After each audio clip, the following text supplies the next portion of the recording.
We are FM 102.9, 97.1, and AM 1130.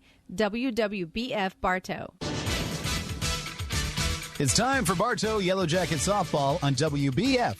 Today's game is sponsored by Kelly Buick GMC of Bartow, Evolve Professional Landscape Management, Spath Jewelers of Bartow and Valrico, by Budget You Pull It of Bartow, Ewing Black Welder and Deuce Insurance, Keith's Spray Service. Today's Yellow Jacket Softball game is also brought to you by Citrus Air Conditioners of Bartow, Whitten McLean Funeral Home of Bartow and Fort Meade, Beef O'Brady Sports Pub in the Bartow Center South, by 360 Perspective Partners, S.R. Wright & Company in Winter Haven, and by Thunder Chrysler Dodge Jeep Ram of Bartow. Now let's go to the field and join our broadcast crew for Bartow Yellow Jacket Softball. Welcome to another exciting evening of Yellow Jacket Softball on WBF. I'm Bruce Edmond alongside David Thornburg, Andy Edmond. We are here at beautiful Lake Howell High School, the complex here. We've got a football stadium behind us. To get as close behind that we've got an Olympic-sized pool back towards the west. And it looks like we're looking out at Peace River, kind of a Fort Meade look. You see all the oak hammocks in the outfield. It's a short field that we're playing. This got to be like 200 feet. Yeah, that doesn't look very deep. And so we may see some long balls go tonight. We certainly hope so on our side. Our side. But we are getting ready to play the Silverhawks, and apparently we beat them a few years ago back when 2016. Was that when Donna? That was on the way to a state championship that we beat them 2-0. And I promise you, I wasn't drinking back then, but I don't remember being here. So I remember the layout. I don't remember the Olympic-sized pool, but I do remember the layout and where we had to come kind of for the granted it's been 8 years, but it does seem familiar to me. And when Martha was talking about the 2-0 win, I do remember that one. Yeah. I do remember that. Well, we got Nate over there to our right. We got Wiley's behind us somewhere. Wiley's behind us, and Coach McGriff is behind us. Coach, yeah. No, Coach McGriff was going down the left field side. He said he could see perfect over the fence, and that's where he's parking it for tonight. We talked about putting him on the radio, but we were scared we might not be able to get the mics back. Him and one of his other coaching partners, Trip Wallace, here made the trip tonight with Wallace. Trip right there. Asked how's in doing business. He's off doing business. Maybe he gets a chance to turn it on and listen to us wherever he's at working. Well, we hope so. But it is a softball game, and we're about to get it on. They have announced the Lady Jackets, and now they're announcing the starters for the Lady Hawks. After this, we're going to do the national anthem, and we'll kick it. Jeff, do you want to kick it back to the station, or do we want to stay here where we can do lineups? We can do lineups. Matter of fact, let's do this real quick, Bruce, that we can get this out of the way. The disclaimer part of it. Rights to this broadcast. Rights to the broadcast of this regional semifinal in the 2025 FHSAA Class 6A Softball Championship have been granted to WWBF Bartow by the Florida High School Athletic Association and is intended solely for the enjoyment of our listening audience. Any rebroadcast, retransmission, or other use of this broadcast without the express written consent of the Florida High School Athletic Association is prohibited. We will keep it right here. Leading off for Bartow will be number 1, Emma Huffman. She is in center field. Batting second, Naima Johnson. She's at second base. Batting third, the pitcher, Riley Knowlton. Batting fourth is Shay Parker. She's at third. Batting fifth is Alyssa Hillman, and right, Lexi Hayford will be behind the plate. And bat sixth, Bailey Horsley will be the DP, batting seventh. Batting eighth is Brooklyn Tyson at first. Batting ninth, Kenley Quartermain, the shortstop. Defensively for we got a lot of twins and a lot of yes, we do. It is a family affair for the Silverhawks. Yeah, so we got let's see. As you have the Rodriguezes, Sky and Nisa, they're cousins, and then you have the Torito twins, Gianna and Julie.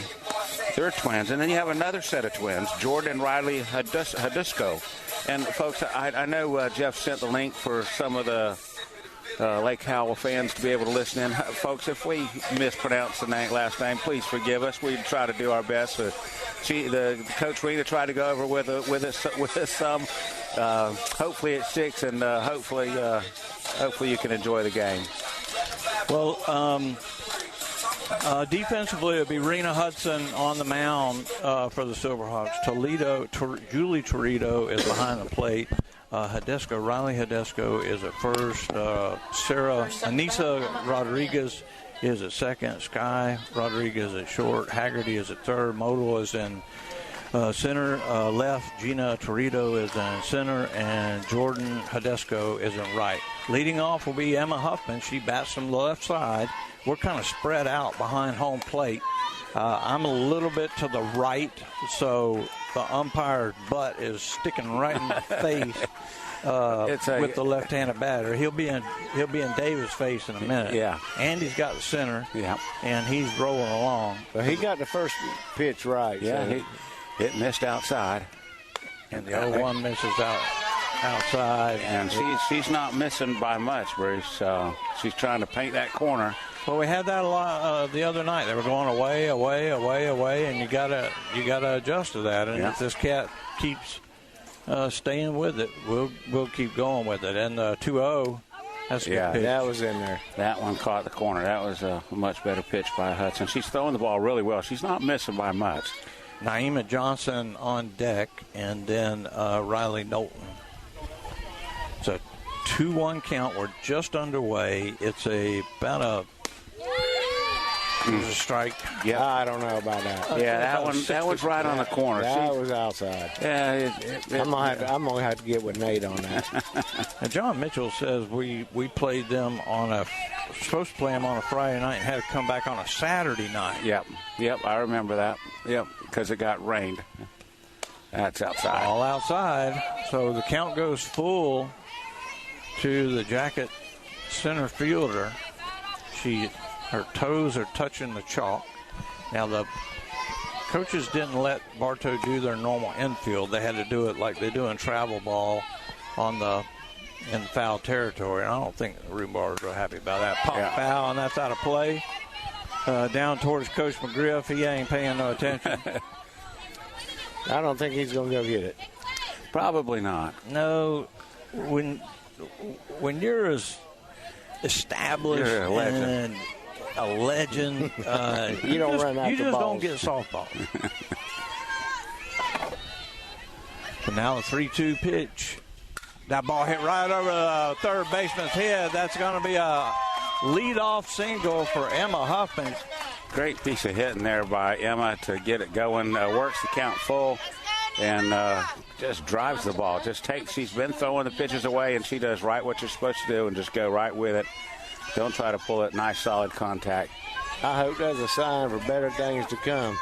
Naima Johnson steps in. This catcher is very fit. She's a big young lady and looks powerful. That was in there. Right down the pipe. That was pretty. So we'll see if Rubenbar decides to do anything special right here. It's a 0-1 count. And Johnson steps back in, and now the pitch coming outside. And that ball is hit deep into right center field, and it is out of here. Oh, my goodness. A home run for Naima Johnson. Right off the bat. Bruce, it was a good pitch. Again, going where it's pitched. She is pitching up and away. She's pitching, and she took it. And mentioned, Bruce, that this did not look like a very deep field. And she made contact with that. I don't know if you could hear it through the broadcast, but that was a solid. You can tell that's right in the meat of the bat, and great way to start this ball game. That was pretty. That'll bring up Riley Knowlton. She is the pitcher tonight. Riley bats from the right side, and again, that ball was just up and away just a little bit. And like you said, Davis, she just rode it right over the right center field fence. That ball carried. That was sweet. And Knowlton steps in, and the first pitch is perfect.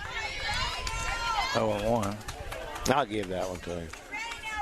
Not much of a breeze tonight, Bruce. There is just a little bit, and it is blowing a little bit too out, but it's not very brisk. It's not very strong. Maybe blowing a little harder once you get it up in the air like that, because, you got these oaks surrounding us, so it's hard to tell. That flag's moving, and that ball fouled off the catcher, boy, and the umpire. Bruce, I don't know if this has anything to do with it, but we have our ospreys, and this is the Silverhawks. I don't know what that is flying across. That was a hawk. It looks like a hawk flying across the field out there. Yeah, he landed between them two trees out there. Yeah, there's another one right there just flying on the football field right there. Yeah, so I guess they turn them loose. I guess that's how they get their name, I guess. Umpire taking a little bit of time. He's walking out to the pitcher's mound to give the pitcher the ball. I think he's doing that for the catcher. For the catcher, Torito. Yeah. I mean, she took that ball right in the mouth. You know, the mask helps, but if you've ever sat behind the plate with a mask, it still hurts. It jars. It does hurt. I can attest to that one. So 0-2 count now to Knowlton. 2-0 lead if you're just tuning in. Ball outside. He is not giving them much off the plate early going, Bruce. We'll see if it stays that way. We may not always agree with him. We just want him to be consistent. Now he's taking time out again. Looks like he got something in his ear. His finger. Dust or debris or something got him there. Okay. So the Dubberleys are listening out of the bar. At the Dubberley bar. All right. No, I can't even see that. I can't.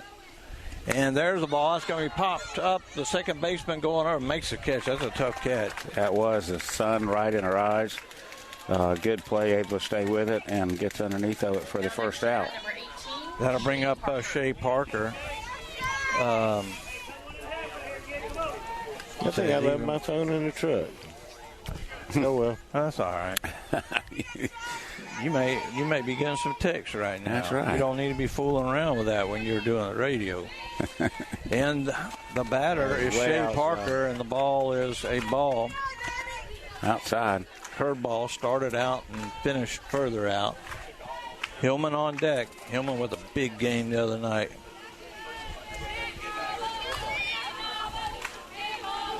And that was a strike. 1-1. See if Shea doesn't turn on one here. Got a lot of girls out in the outfield. I don't know what they're doing. Oh, they're just warming up. They're outside the field.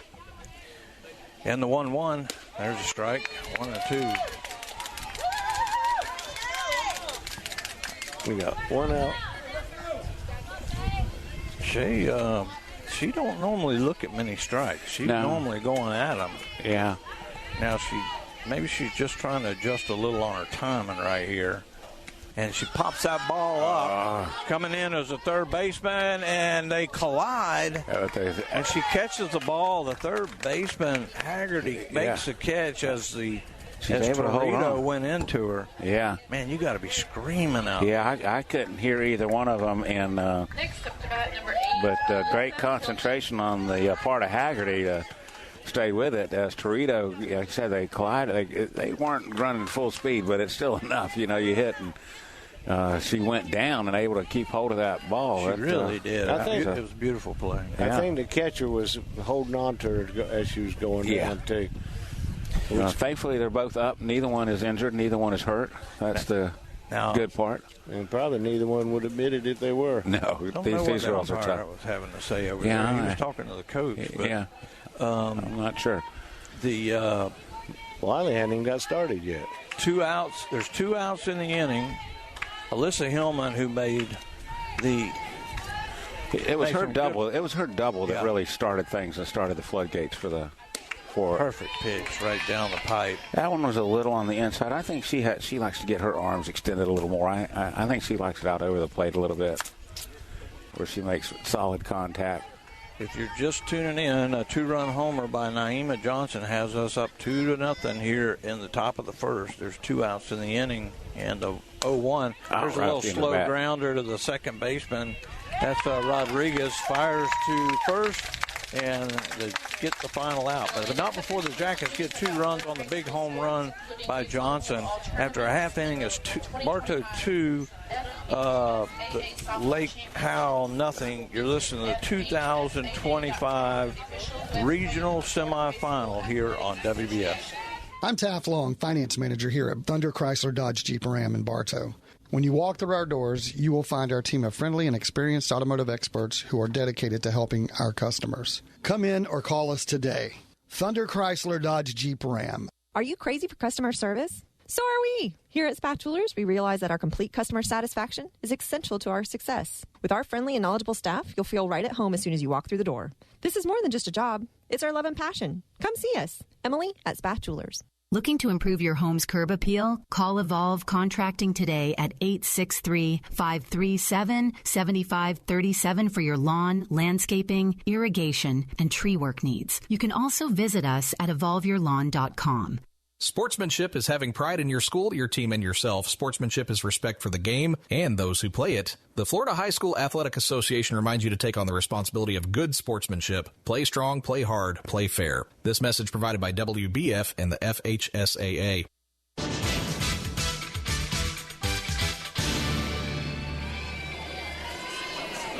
Welcome back to Yellow Jacket Softball on WBF. For the Silverhawks, it'll be Rodriguez, Haggerty, Torito. So we got Sky Rodriguez, who will lead it off. She is the shortstop, and she bats from the left side, facing Riley Knowlton. You got Hafer behind the plate, and I'll give you the rest of the defense after this pitch. And the first pitch is upstairs, and that bounced. That she wasn't expecting that. We saw that a couple of times the other night where Hafer just got really crossed up, and you know, first pitch you got to run, you got to lead, so you probably got a lot of adrenaline flowing. Got to get that out of your system. She squared the bunt there, Bruce. It looked like the lead things off. Now the 1-0 is upstairs, 2-0. Johnson at second, Quartermain at short, Parker is at third, Gomez in left, Huffman in center, and Hillman in right for the Jackets. It's a 2-0 count to Sky Rodriguez, and the pitch. That was in there. 0-1, as she was moving that ball away from her, from the left-handed batter. So what we would generally call a screwball back in the day. And she swings and misses at a high heater. Yeah, that one rose on her a little bit, Bruce, and she swung right underneath of it. So great job by Riley to fight back to even at 2-2. So 2-2 and the pitch. Oh, that's a great third strike. Beautiful pitch, just froze her right in her tracks. Bruce, it caught that outside corner. So far, she is throwing really well. Aside from that first one, that throwaway pitch, she followed it up with 4 really good pitches. Nisa Rodriguez, the second baseman, steps in. She bats on the right side. She's a tiny little thing compared to most of her teammates. Yeah, they are quite tall on it, But I'm sure she got a ton of speed batting in this 2-hole right here. The first pitch is a ball, and there's a perfect pitch right down the pipe. 1 ball, 1 strike.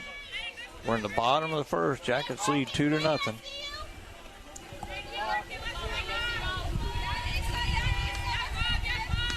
And the 1-1. And she tried to go, but held up. 2 balls and a strike. That rise ball, that'll get on you. And the 2-1. That ball fouled off. Coach, Bruce, I want to give a shout-out to Coach Rena and Coach Kerr for the Silverhawks. They have been very hospitable. Yes. Since we walked in the gate. They run a really good organization here, and I just want to give them recognition for that. And the pitch, and that ball is hit to Quartermain. She'll glove it, and it's going to be a long throw, and they got it. Oh, no. Oh, no. Wow. Oh, no. Hold on. Wow. Rudenbar, that is a horrible call. Beat her by a step. And we were talking about the woman, and the woman just made the first mistake in the game. Yeah, I think I cannot believe that she beat her by a step. Bruce, that was an outstanding play by Quartermain that she's not going to get credit for. She went in the hole, and she's on her back foot without able to get a lot on it. You know, you hear that with the quarterbacks. You throw it from your back foot, you're not going to get much on it. You got to step into it. And she still threw a strike to Tyson and not going to get credit for it. So now Kate Haggerty will be the batter. She's the third baseman. She bats from the right side with a runner on and one out. We haven't seen Hayford tested this year. We'll see what they do. And she just takes a few steps off, as that was a pretty good pitch. Yeah, it looked pretty good, maybe down just a bit. They don't want to steal on our little catcher because she'll throw her out. Well, she does have a good arm. I agree, but they don't know that. And that ball's popped foul, going to be out of play and into the oak tree. We've got oaks behind. Basically, we got oaks around everywhere. Yeah. And if you look, there's a goalpost over there. That was their practice field, but it's all tore up. Maybe they're putting in a little turf field over there. And the pitch. Oh, that's hard to lay off. That was a rise ball. 2-1. That was a good eye on her part, able to lay off of it.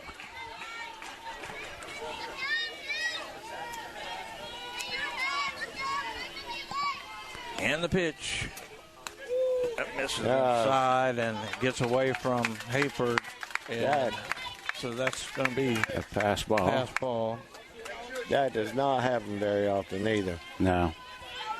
Well, when you've got a lead, but you don't know anything right now. You don't know anything at all. So this is the deal right now where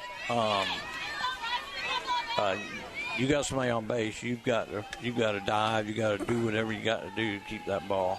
Beautiful pitch, foul back right at us. Full count.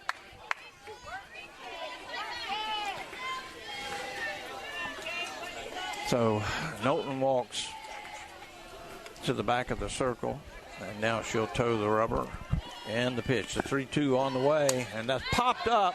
Johnson is getting underneath it and makes the catch. Good job by Naima, looking right into that sun, David. That is, again, great job. We mentioned it at the top of the inning on Rodriguez did that, and that is just a bear for them to look right up into that sun, and she just makes it look so easy. But she's been doing that all season, Brees. She's been kind of impressing us with her defense. She's a star. Gianna Torito steps in. She's the center fielder. And Brooklyn Tyson goes over and has a word with Knowlton. I know they know these girls. Everybody knows everybody at this level, and so they know this young lady's probably got some pop. Yeah, she's a good tall gal. And now Hayford. She got something in her eyes. Yeah, it could be those bugs that are flying around. Oh, they'll drive you crazy. These little gnats are just the only thing that I find remotely unlikable about this place. That was a great pitch. Oh, wow. And he called it a ball. I don't even think he could see that. I mean, my goodness. That was wrong. This umpire, he's like 104 years old. And we know the woman at first can't see. There's a strike. The guy at third, I'm giving him the benefit of the doubt right now. He hasn't had to make a call. He hasn't had to make a call yet. We'll get his age in a little while. He's about 70. So it's 1-1 count, 2 outs, runner at second, and the pitch. Beautiful. That's a beautiful pitch. Great job, Riley. One more. Let's get out of this and get back in. Torito was looking for a breaking ball right there. She just froze. And the 1-2. And there it is. Spinner. Oh, my goodness. Oh, my gosh. How that was a really good pitch. Wow. Andy is the only one that could see if it caught the corner, but I think it may have been a little long. That's the only place it could have been was off the plate. Now it's a 2-2 count on the pitch, and that ball popped foul. Right and that's going to be back there, and one of Wiley's daughter is going to go get it. She's right there. Full of energy. Man, I don't know about this energy stuff. Yeah. No, she is. She's full of energy. I know, but I don't know what that is anymore. Oh, yeah. It's 2 balls, 2 strikes, 2 outs, 1 on, 2-0 game. Jackets lead in the pitch. That ball popped up in the air. Knowlton is going to have a chance at it, and she will make the catch right in foul territory.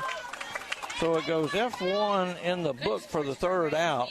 There were no runs, a hit, and 1 left. After 1 inning, as Bartow 2, Lake Howell nothing. You're listening to the 2025 FHSAA Regional Semifinal here on WBF. Brandon Wondrow, General Sales Manager of Kelly Buick GMC, and we're proud to be a part of the live sports coverage on WBF. We're proud to be the #1 Buick GMC dealer in all of Polk County. Please come visit us in Bartow or visit kellybuickgmc.com. Your Bartow Beef O'Brady's in the Bartow Center South is your headquarters for good food and good sports. With something for everyone on the menu, your Bartow Beefs is perfect for the family, an office lunch, or to feed the team after a big win. Beefs, where game time meets family time. You'll always get great prices at Budget You Pull of the Bartow. Here's Craig. We have starters for $20, alternators for $20, AC compressors for $31. Every door is $55, and motors are $200. Budget You Pull it, Highway 60 East. Posting pictures from today's event on social media, tag the FHSAA and we'll repost and share it. Follow the FHSAA on X, Instagram, Snapchat, and Facebook by searching for FHSAA.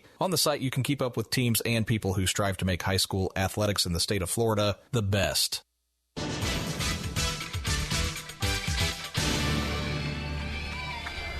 Lexi Hayford steps in the first pitch of the 2nd inning as a ball outside. Bobby Pittman is telling us FHSAA needs to start monitoring these umpires. Yeah. I think you need a heart monitor. might be good, but it's just me. There's a strike. One got that and a defibrillator. But, I mean, these cats are a lot older than I am, and they're out in the sun, and right now I'm in the shade. Well, they're in the shade, too, now. Third base guy is in the shade, but she's got the sun in her face. I'm not happy with her. And that ball fouled back at us. Good cut by Lexi. Lexi swung the bat well last week in the win against Vieira. Yeah, they were checking her eye in between innings. She might have got a little bit of clay or one of those gnats or something in her eye, but she's up now. She's ready to go. These girls are tough, like you said. Hayford, Horsley, and Tyson for the Jackets here in the 2nd. And the pitch down in the dirt. 2 balls, 2 strikes. The flag has just laying down now, so it's going to be a quiet evening. Hopefully not quiet. Hopefully our bats are banging.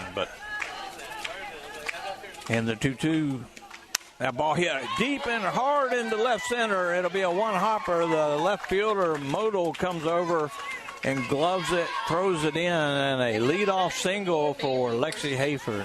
She just continues to swing the bat well, Bruce.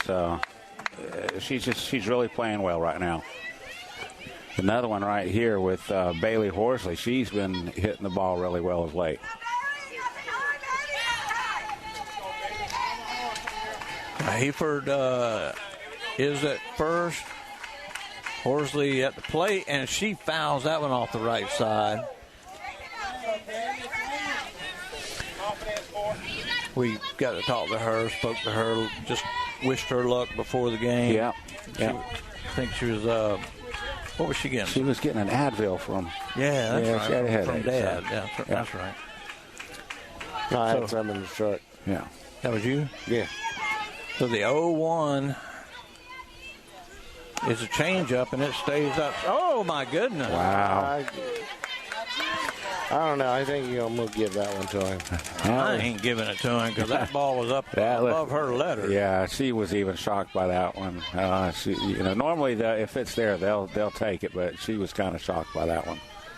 And now the 0-2, way outside. She goes after it. The first baseman gloves it and gets back. And now she's saying safe. Well, maybe we got it back. That was a gimme back. So that's an infield hit for Horsley. We'll take it. She looked to go to second, Bruce, but nobody was there. And by that time, hustling Bailey Horsley beats it out. So a couple questionable calls down there at first, one going each way. So I guess that evens out. So now 2 on, nobody out. Brooklyn Tyson coming in. I got a feeling she's squaring up. And she does. She squares up the bunt, and she takes strike 1. Wow. That was outside. Yeah, I'm looking at Coach Rutenbar. He's got the sunglasses on, and he's just it's one eye. There's just one eye. He's got a head cocked, and that's a one eye. And you don't want that one eye. So it's an 0-1 count now. And the pitch. She squares again, and this time and he's really hot now. When you're bunting a sacrifice, you don't want to take a step. And she's a left-hander, so she's probably used to kind of drag bunting. Yeah. And so when she makes she's taking that step. Yeah. And that's what made the ball bounce straight into the ground, foul. So, we'll give her credit. She knows what she's doing. Yeah. But she'll probably be swinging here. Upstairs, 1 and 2. Not at that one. Yeah, you got to, at this level, this place, where we're at right now, you have to execute. Coach asks you to do something, you got to do it. Mm-hmm. If you got to dive to the ground, whatever you got to do. And the 1-2 pitch outside, 2 and 2. Good job. Hard to lay off that stuff. That high heat, man, they grease you with that. It's hard to lay off that stuff. Stay aggressive. Let's go. 2 balls, 2 strikes, nobody out. 2 on. Jackets lead 2-0. We're in the second. And the pitch. Swing and a miss, strike 3. That was a good cut, Bruce. She was a little late on it, but a good cut nonetheless. Now Kenley Quartermain will come up with 1 out, and we'll see if Rutenbar decides to move these girls over. Now, Kenley has some speed, so if she can lay down, and she did that the other night, laid down a good bunt that she beat out for a hit. So she has some speed and can get it done if she lays down a good one. And she does square and takes it, and then the runner goes, and she's going to be out. Yeah. That's a great job by Tarita behind the plate, Bruce. She threw a strike down to Haggerty at third, and just waiting right there for Hayford. Goes 2-5 on the put out. Now, Horsley does go down to second on the caught stealing. And it was a ball to Quartermain. Now, we wonder if that was a straight steal or if it was a bunt and run or what, but we don't know. She's got her hands apart right now because she's swinging, and she swings, and that's 0-1. Well, Lexi has some pretty good speed on her, Bruce, and if it weren't for a good throw, like I said, Torito made an exceptional throw. She was the shortstop. Rodriguez came over as Haggerty was crashing, and all Rodriguez had to do was catch it and hold it. And it was the same thing that Quartermain did last week, or earlier this week. Quartermain broke before the pitch ever got to home plate. She was breaking to third, and they were able to throw the girl out at third base. So if you don't break right away, the shortstop doesn't break right away, you're not going to get her. No. And now the pitch, that's away. Outside. 2-1. 2 outs in the inning. Jackets had back-to-back singles to start off this inning, and then Hafer was tossed out at third trying to steal. So Horsley's at second with 2 outs. 2-1 count, and the pitch. Swing and a miss. She just swung right through that. Hudson putting a little heat on that one, Bruce. Yeah, it was a really good pitch to go after. Now you look for that little changeup right here. And the 2-2. She comes with the heat, and it's going back. And again, there's somebody back there already, so bounces off that. They've got a little workout complex there. They've got restrooms on this side, and I guess probably for the swim team on the other side. The aquatic center, yeah. That's all the swim team on the other side. Deuces Wild on the board. And the pitch inside. Count. Good job by Quartermain. A full count. Runner at second. Nails are done. These girls, they just crack me up, man. They got the nails are done and all that kind of stuff. Inside, ball 4. Great job by Quartermain Bruce to work that walk after falling behind. And now that's going to bring up Huffman, who walked like a half a dozen times on Tuesday and scored like a half a dozen runs. Yeah. But, started off with a single tonight and scored on the home run. She went right with it towards left field. And if they want to go away, she'll do it again. Yeah. That ball's outside. She is that's what you want in your leadoff batter, Bruce, is a tough out. Yeah. And she is that because of the speed. She can hit the ball. She can bunt the ball. She has a great eye and gets a lot of walks. Yeah, all that chalk's removed by the plate now, but her toes are right where the chalk would be. She's staying away from her, Bruce, on that. Staying outside. Yeah, and, she can slap, but she'll turn those hips and get into the ball when she needs to. She can do virtually anything. One of the most all-around number one hitters that I've seen in a long time at Bartow. That one catches the corner. All right. That's 2-1. Runners at first and second, 2 outs. Jackets lead 2-0 here in the top of the second. Long look in, and now the pitch. They're going away, and she hits it right back to the pitcher, who goes to first in time. So it goes 1-3 on the putout. The Jackets get 2 hits and leave 2, but that's it. After an inning and a half, it's Bartow 2, Lake Howell nothing. You're listening to the 2025 FHSAA Regional Semifinal here on WBF. This is Jonathan Jester with Citrus Air Conditioners. Do you ever worry if you're getting the best service for your money? If you live in Bartow, you no longer have to worry. We will give you a second opinion for free on any AC work you're considering. Call 534-1171 or Google Citrus Air. Have you tried the shakes at Crave Nutrition? So many flavors and packed full of protein. They're so yummy. Come by Crave Nutrition today and let us help you find the perfect shake for you. Crave Nutrition, behind Dunkin' Donuts on North Broadway in Bartow. Are you searching for your next partner in real estate? 360 Prospective Partners proudly serves Polk County and is here to help. Contact me, Denise Bodie, at 863-378-5323, or check us out on Facebook to get started today. That's 360 Prospective Partners. Posting pictures from today's event on social media, tag the FHSAA and we'll repost and share it. Follow the FHSAA on X, Instagram, Snapchat, and Facebook by searching for FHSAA. On the site, you can keep up with teams and people who strive to make high school athletics in the state of Florida the best.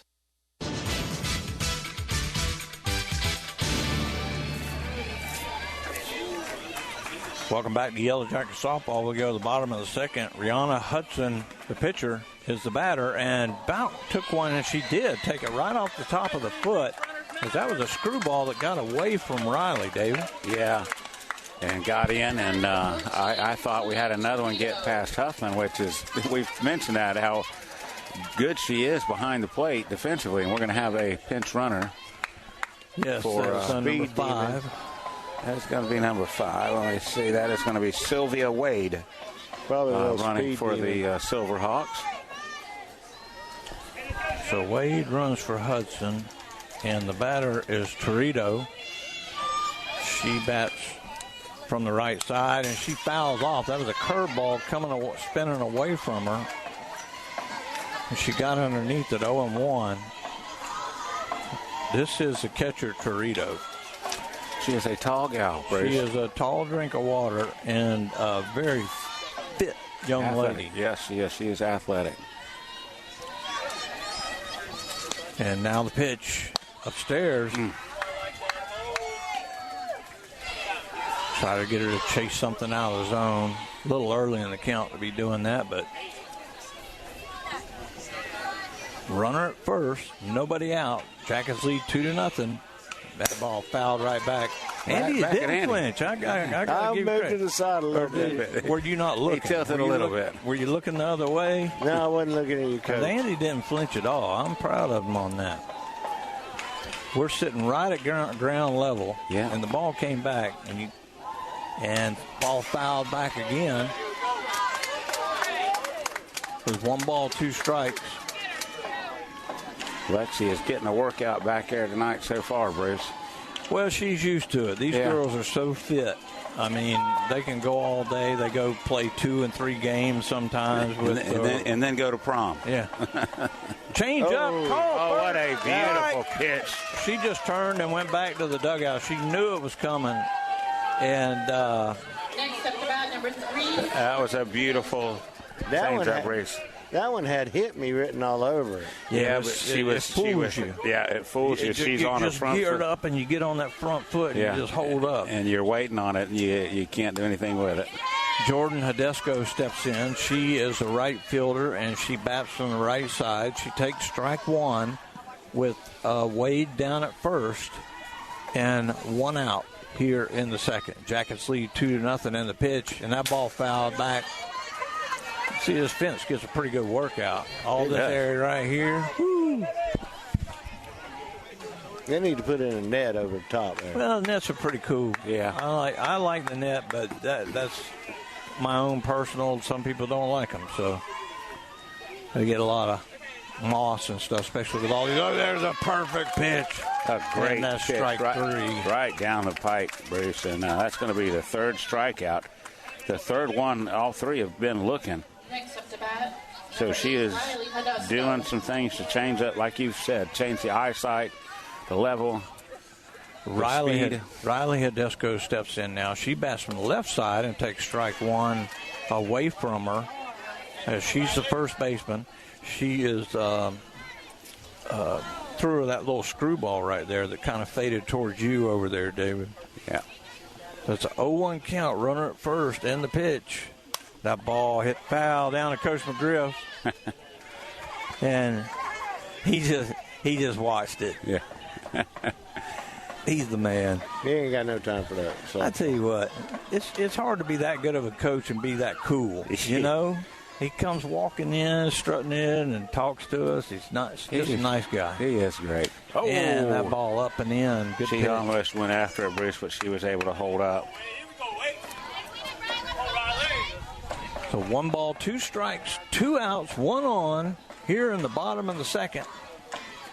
Knowlton comes up, touches the rubber, and here we go. The pitch. Swing and a miss, strike 3. So Riley Knowlton strikes out the side after hitting the pitcher.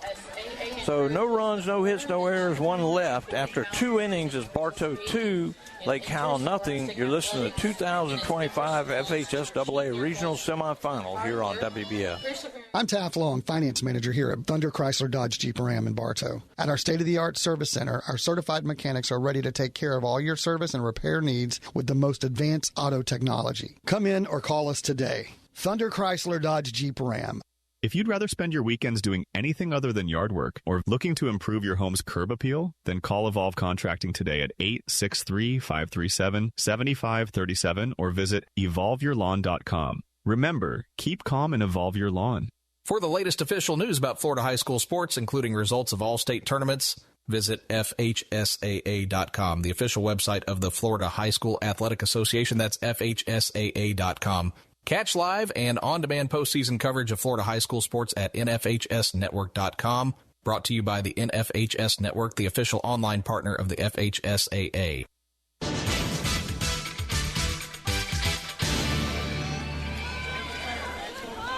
Welcome back to Yellow Jacket Softball. Bruce Edmond, Andy Edmond, David Thornburg, all to my left. Saw Mia Gomez's mother over there as well. We go to the top of the 3rd inning. Naima Johnson, who just smoked a pitch right over the fence in right center field, her first at bat to give us a 2-0 lead, steps in. Yeah, she did that with an 0-1 count, Bruce. And now the 0-1 pitch, they go way outside. It was a changeup. And misses. Yeah. Misses badly. And, you know, a lot of that comes into calling pitches. I mean, they know she went after the second pitch. She was looking for something that she could drive, so change her up a little bit. No, you have to. And the 1-1, and Johnson hits that one. It's going to be tough to catch by anybody, and it's in no man's land and foul territory. All 3 girls over on the right side converged on it. Rodriguez and the Hudesco twins, first baseman. It was directly behind her. Only thing she could do was turn around and try to run and catch it over her shoulder, and that's one of the most difficult catches you could ever try to make. And she made a good effort. Right field, it was just too far for right field and second base to get to. So now it's a 1-2 count to our superstar second baseman, and the pitch. That ball again popped. This one's going to be out of play. Yeah, it's going to get out. Yeah. Everybody sprinted to the fence again. I guess their coach is pretty strict, man. Well, that's the sign of a disciplined team, Bruce. When they're not giving up on a play, they're not quitting, and you usually see that with our girls. They don't give up. They're going to give you everything they've got, and so far you're seeing that from the Lady Hawks as well. 1 ball, 2 strikes. And the pitch, and that ball hit hard into left field, and it's going to get down. That's going to be at least a double for Johnson, and she will go into second standing up. So Johnson with a home run and now backs it up with a double. And it looks like she slipped a little bit on first base, David. Yeah, coming around, she didn't have the great footing, but she's got such great speed, Bruce, and it's 1 hopper, 2 hopper at the most to the fence. I'm just worried that she might have pulled something out. She looks okay out there. She's all right. She's out there. She just did what is that, a flamingo? The flamingo. I don't know if it's the Karate Kid knockout. That's right, Karate Kid. That's right. And now we're going to have a pitching change, Jeff. So we're going to send it back to the station. You're listening to the 2025 Regional Semifinal here on WBF. Russell Hernandez here, Kelly Buick GMC. We're proud to be a sponsor of sports broadcast on WBF. From the Jackets to NASCAR, we have 2 Polk County locations and are the #1 Buick GMC certified dealer in the Southeast. KellyBuickGMC.com. For over 50 years, Keith Spray Service has been serving Polk County with specialized treatment of delicate ornamentals, including rose bushes. Want to learn more about the treatments of ornamentals as well as expert lawn care? Call Keith Spray Service. Today's game in the FHSAA Championship is sponsored by the Florida High School Athletic Association. The FHSAA is a democratic organization with a membership of more than 800 middle and senior high schools, all committed to ensuring that Florida's student-athletes can compete fairly and equitably in an educational environment. The Florida High School Athletic Association, building leaders through teamwork, sportsmanship, and citizenship.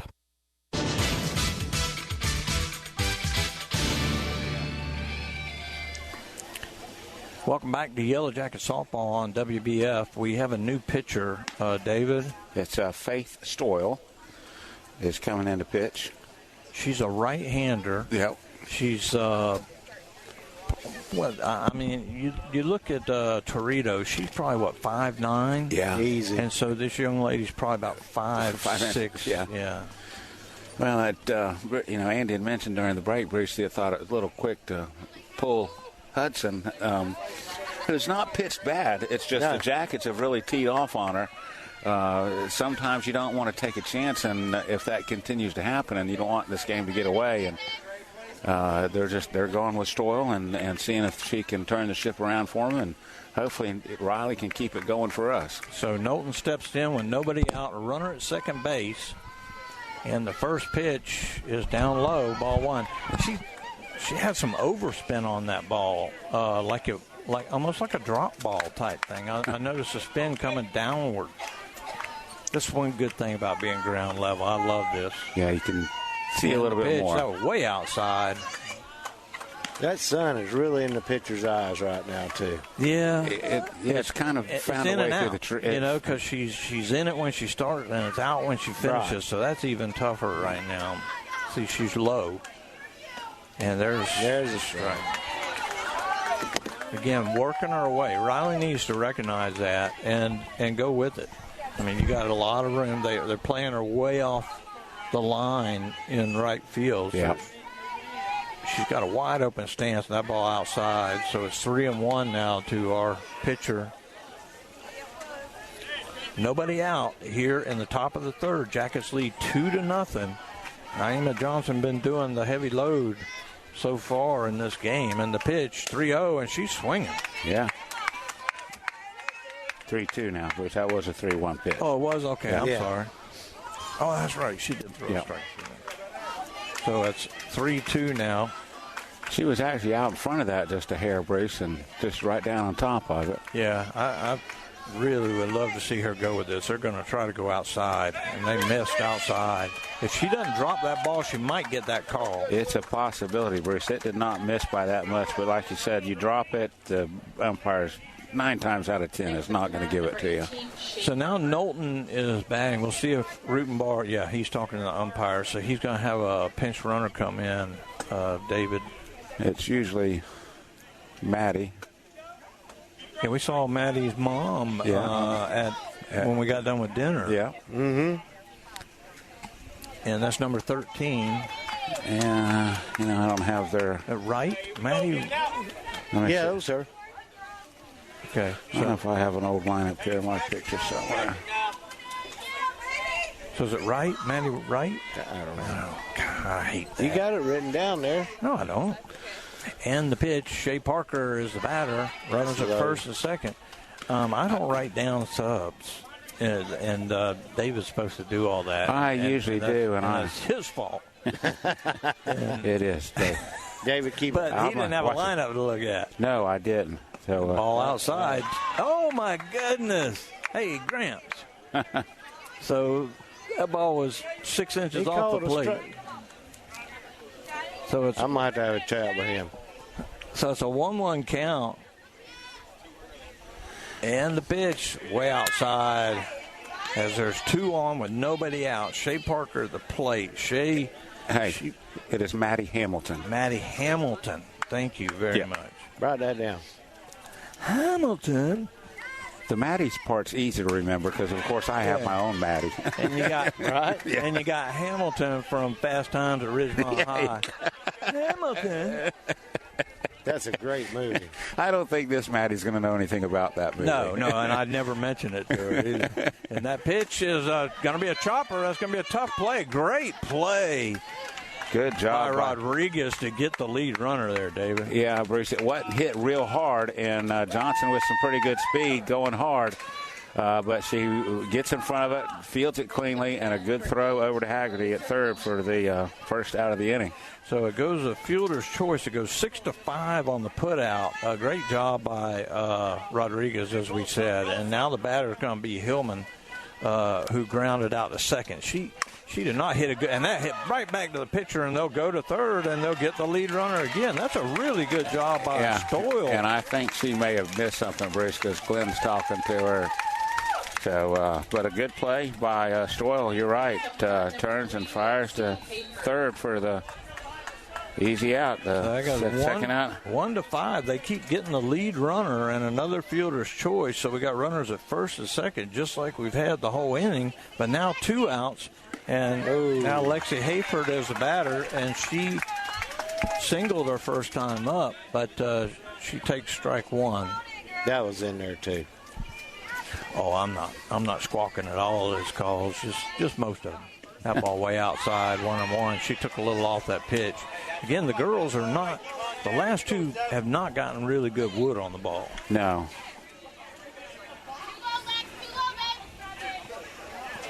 So it's a 1-1 count in the pitch again, way outside. Oh, that was a great job by Torito there. Yeah, she slid that. As she caught the ball and just slid it in. Mm-hmm. She framed it well. So it's a 1 ball, 2 strikes, 2 on. Jackets lead 2-0 here in the third, and they try to get her to chase it. They go even further outside. That one a little down as well, Bruce.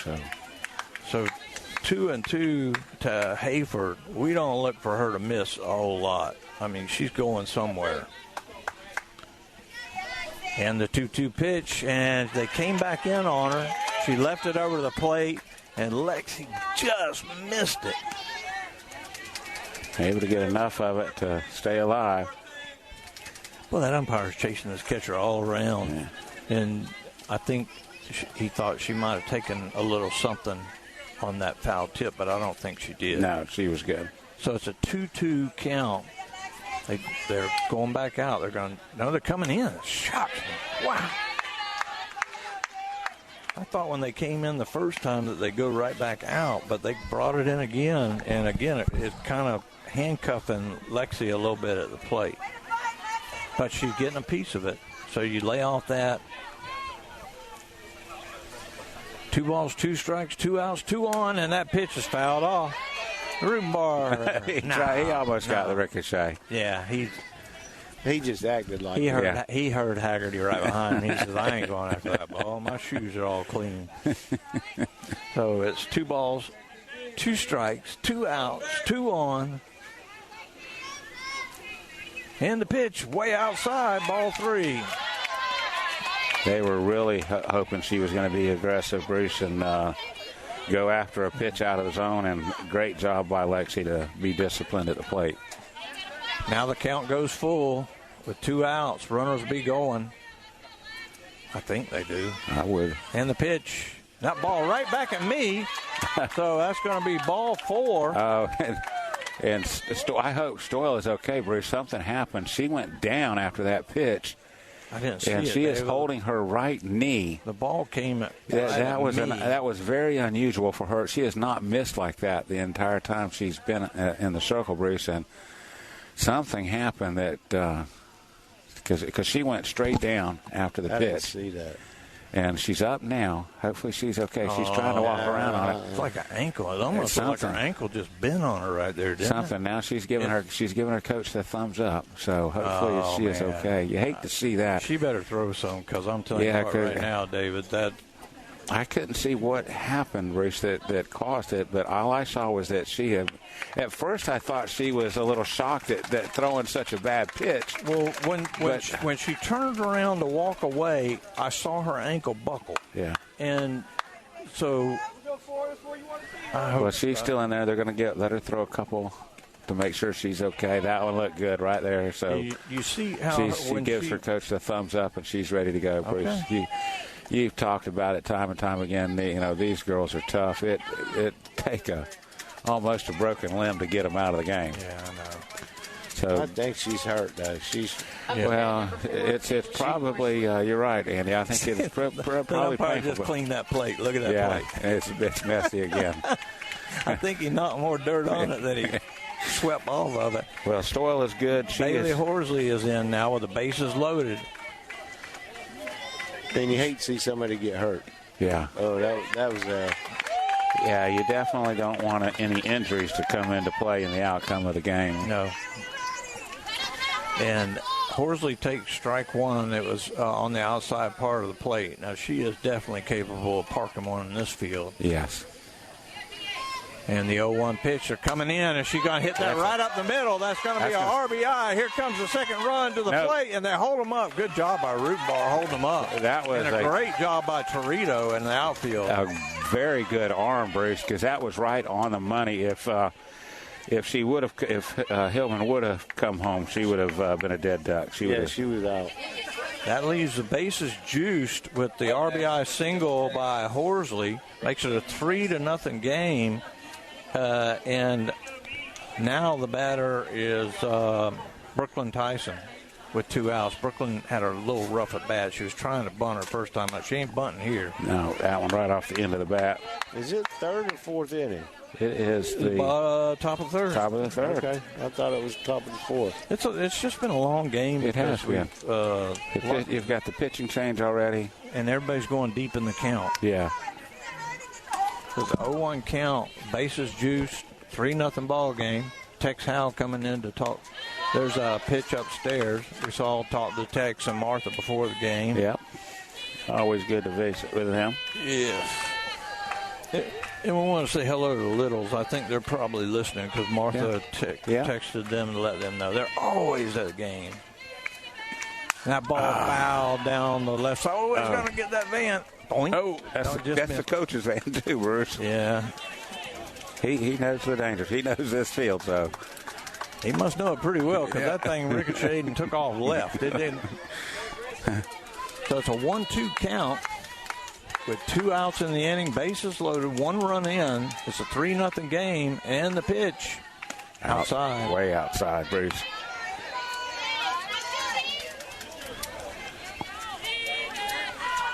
Two balls, 2 strikes.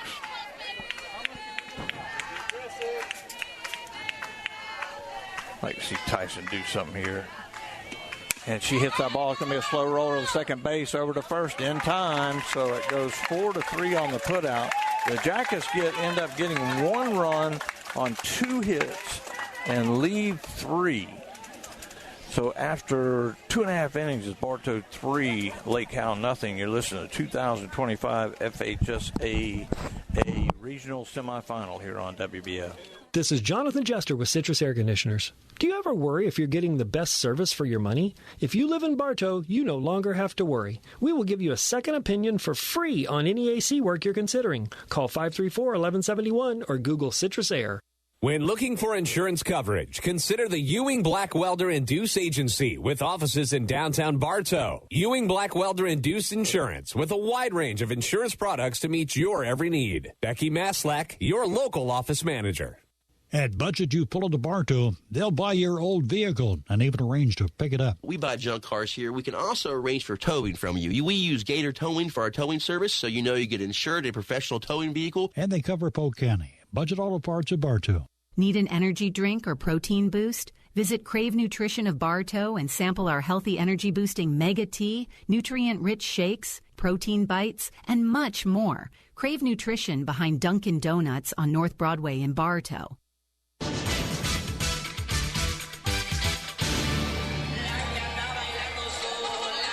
Welcome back to Yellow Jacket softball. We go to the bottom of the 3rd inning. I did not mention the Jackets wearing their standard pinstripes. The white uniforms with the blue pinstripes. Hayford is hurting a little bit, like maybe a quad or something. Yeah. But, wasn't it Kenzie that said they don't wash their uniforms during the playoffs? They do not. They will not. They will not wash them, Bruce or Andy, and the deeper they go, the more aromatic they get. I mean, it's Kenzie like, said she had a set of socks that was standing up in the corner. Yes. Yeah, and if you go on that bus with them on the ride home, you'll be running to the front of the bus, just banging on the door trying to get out of it. That's why I'm glad I drove. Well, these girls they're so petite and everything when you see them, and then they're wearing these nasty uniforms. But it's a tradition, and you go with it. Yeah. So we go to the bottom of the 3rd. It'll be 9-1-2, and a swing and a miss as the batter is the designated player. Cena Honore. That was right in there too. That was pretty pitch. Honore bats from the right side, and the pitch. Swing and a miss. There's another one, too. Now, this is number 7 at the plate, though, David. Wait now. Okay, that would be Faith. I thought they put her in at Hudson's place. And so we're going to have to get. We're going to have to understand that. So that is Stoyle that's batting. That's a pitcher. Yeah. So this is Stoyle. Stoyle. Yep. That is Faith Stoyle batting. Okay. And she's batting in the 9 hole, correct? Yep. Okay. And the pitch. Swing and a miss, strike 3. So that is 4 in a row for Knowlton. And that's 5 on the night. Now Sky Rodriguez steps in. She led off the ball game. She had a good at bat, but then ended up taking a called 3rd strike. Riley has really pitched well tonight, Bruce. She's been able to hit the corners, and that's where she's getting a lot of her strikeouts. And the pitch, and she's going, and she bunts it down. Shea comes up, fires to first in time. Oh, my. Umpire got it right, too. And, Bruce, we have talked about the fielding capabilities of Nehemiah Johnson ad nauseum. And the play she just made right there, Bruce, was just so big because the throw from Shea was a little bit to the foul side. So it's the runner's coming, and she's got to catch the ball going kind of across the runner's body. And she stays in there, makes a great catch for the out. Great job, Johnson. Nisa Rodriguez steps in. She bats from the right side. She actually had a single and was left stranded at second base in the 1st inning. It was a questionable single, but it was what it was. The 1-0 pitch. That was like a pretty good pitch. Ooh, that looked good. Andy, was that on the plate? No, that was a strike. Yeah, that one looked pretty good to me. He must have blinked or something. So it's a 2-0 count now. And the pitch. Inside. That was inside. I'll give him that one. Yeah. 3 balls to the lead, to the number 2 batter for the Skyhawks. Silverhawks. Yeah. Sorry, Silverhawks. Oh, there's a good There's pitch. a called strike. So the count goes full. Silverhawk. No, 3-1, Bruce. 3-1. 3-1? Yeah. All right. He's got 2 wrong so far. And the 3-1 pitch. That ball fouled back at me, so it's 3 balls, 2 strikes, 2 outs, nobody on. Jackets lead 3-0 in the bottom of the 3rd inning. Knowlton trying to go 1-2-3 again. And the pitch. Ball out of 4 upstairs. I shouldn't have said that. I jinxed her. So that'll bring up the number 3 hitter, Kate Haggerty, the 3rd baseman. She popped out to Naima Johnson her first time up. Johnson had to look into the sun for a while on that one.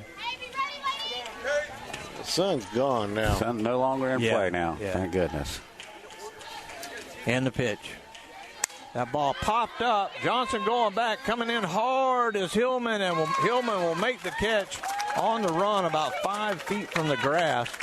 So there were no runs, a walk, and 1 left after 3 innings. As Bartow 3, Lake Howell nothing. You're listening to the 2025 FHSAA Regional Semifinal here on WBF.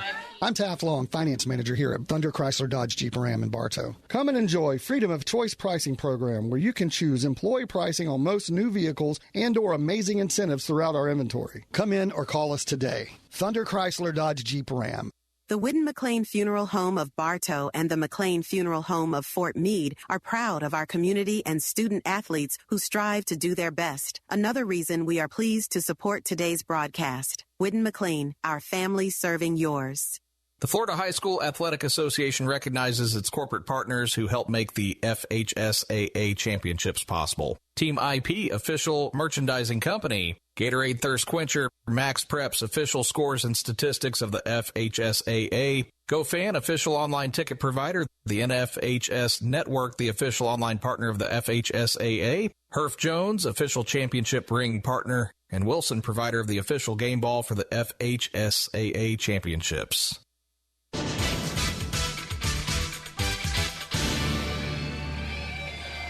The pitcher.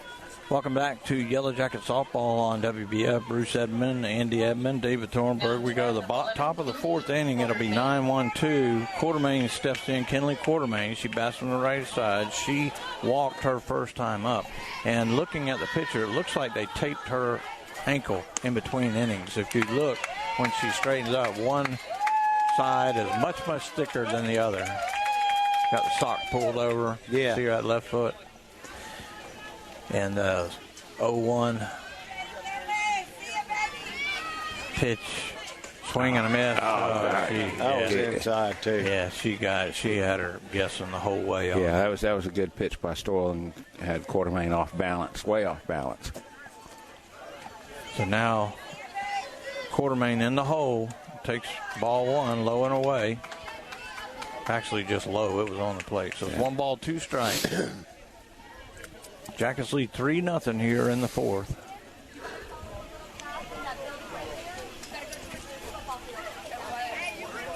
And now the pitch. Going way outside. Wow. That missed by about 3 or 4 inches. I don't know how he saw that going. That wasn't even near it. Well, that's just terrible. But that's a strikeout.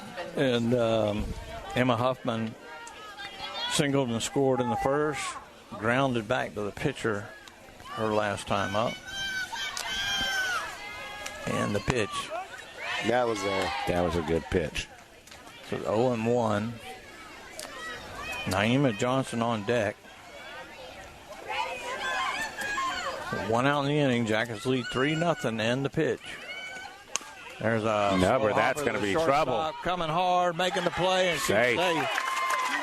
That was a great job by Rodriguez coming in, David, but you're not going to get Huffman with that long. No, Rodriguez did everything she could. She fielded it cleanly, and about the only thing she could have done that may have given her a chance was barehanding it, and that's always a chance, to pick it up cleanly. Huffman with just the incredible speed. That's what makes it so difficult. Naima Johnson steps in. She's 2 for 2 with a big home run and takes ball 1 low and away. Nice stop by Torito behind the plate. Kept it in front of her. We got 1 on, 1 out, 3-0 lead, and the hottest hitter on the field right now at the plate. And the pitch down low again, bounced off the plate. Good stop again by Torito. This is the first time Johnson has seen Stoyle, right, Bruce? Yes, I believe so. Yeah. I think she's the one that knocked Hudson out. Yeah. Oh, I was there. So it's 2 balls and a strike now to Johnson. And you're right. This was the first last batter for Hudson. And the 2-1 pitch. That ball's hit right back in. It's going to go up the middle. Beautiful. Almost a great play by the shortstop as she dove for it.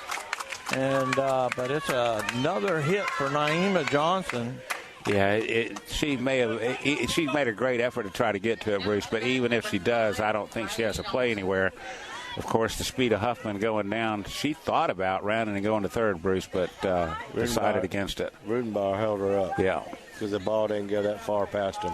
She did knock it down and kept it from getting to the outfield, so you got to give Rodriguez credit for that part. Riley Knowlton steps in, takes ball 1 way outside. Knowlton walked her last time up,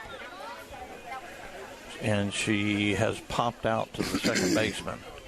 She's got 2 on, 1 out, chance to lengthen this lead, and the pitch, and that ball's hit hard. That's going to be knocked down by the shortstop again, but not in time to third. Man, Rodriguez is just all over the place, David. Bruce, she is making some really good plays and some plays that just are amazing to stop them. If she doesn't get a glove on that, Bruce, you're right, it's a run. And it's just unfortunate that she's going against the fastest runner on the Jacket team. And she's been able to, that speed's been able to advance her to the next base. And both times. I hope she gets to wash her uniform, because I tell you what, the front of that, from where she dove the last 2 plays, you can't even tell what her number is. They're wearing the white jerseys with the navy blue numbers and lettering, and then they got the navy blue pants on. And Maddie Hamilton is running for Knowlton again down there at first, Bruce. Okay. So the bases are loaded for Shea Parker. With 1 out. Oh my wow. goodness. Man. And I don't know. I got to agree with him on that. I'll give him that one. A big groan from the Bartow faithful. They thought that was down. Andy, that was there. No, it wasn't. That ball was low. Put your glasses on. You hear this crowd over here?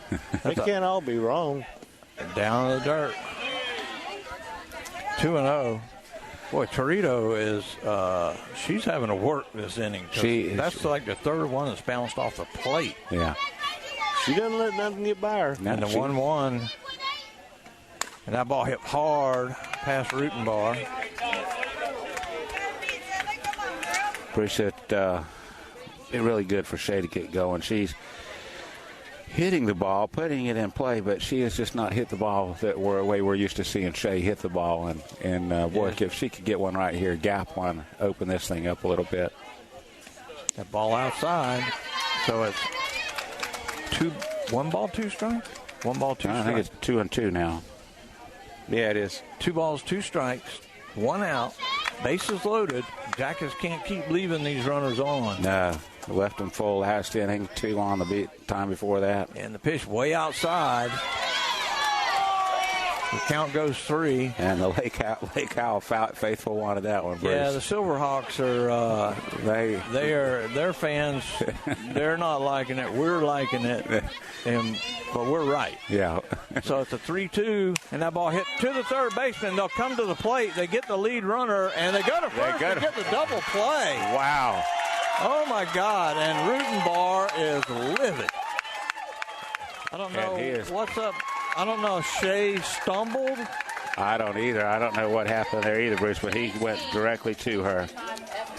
So it goes 5-2 to 3 for the double play. Great defensive play by the Lady Hawks to get out of that one.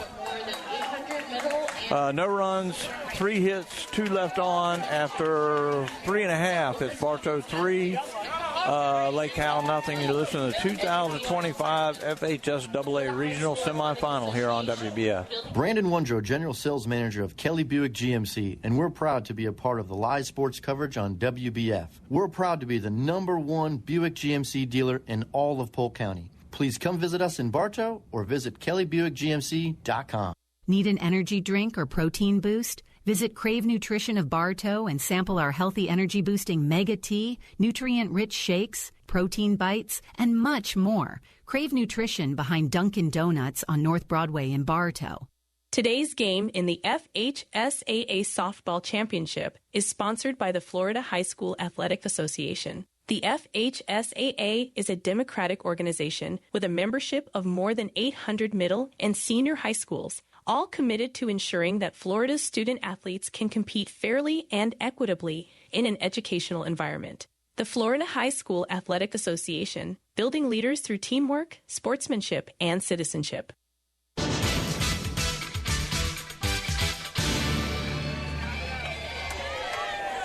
Welcome back to Yellow Jacket Softball on WBF. We go to the bottom of the 4th inning. It will be 4, 5, and 6 for the Silverhawks.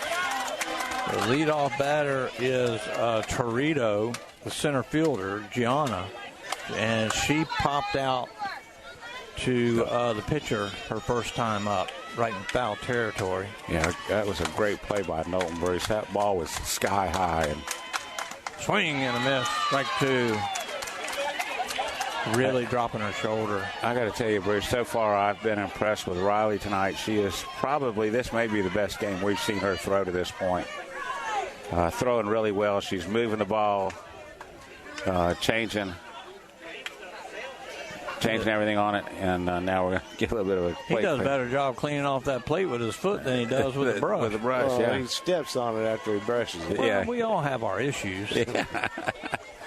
So, well, we're ready to go again now. No balls, 2 strikes, and the pitch. Swing and a miss, strike 3. Knowlton with a big strikeout to start this inning, and now Number 77, Leanna Hudson, who was the pitcher, she's still batting for herself, and she was hit by a pitch on the foot. She must be the DP now, I guess, Bruce. Could be.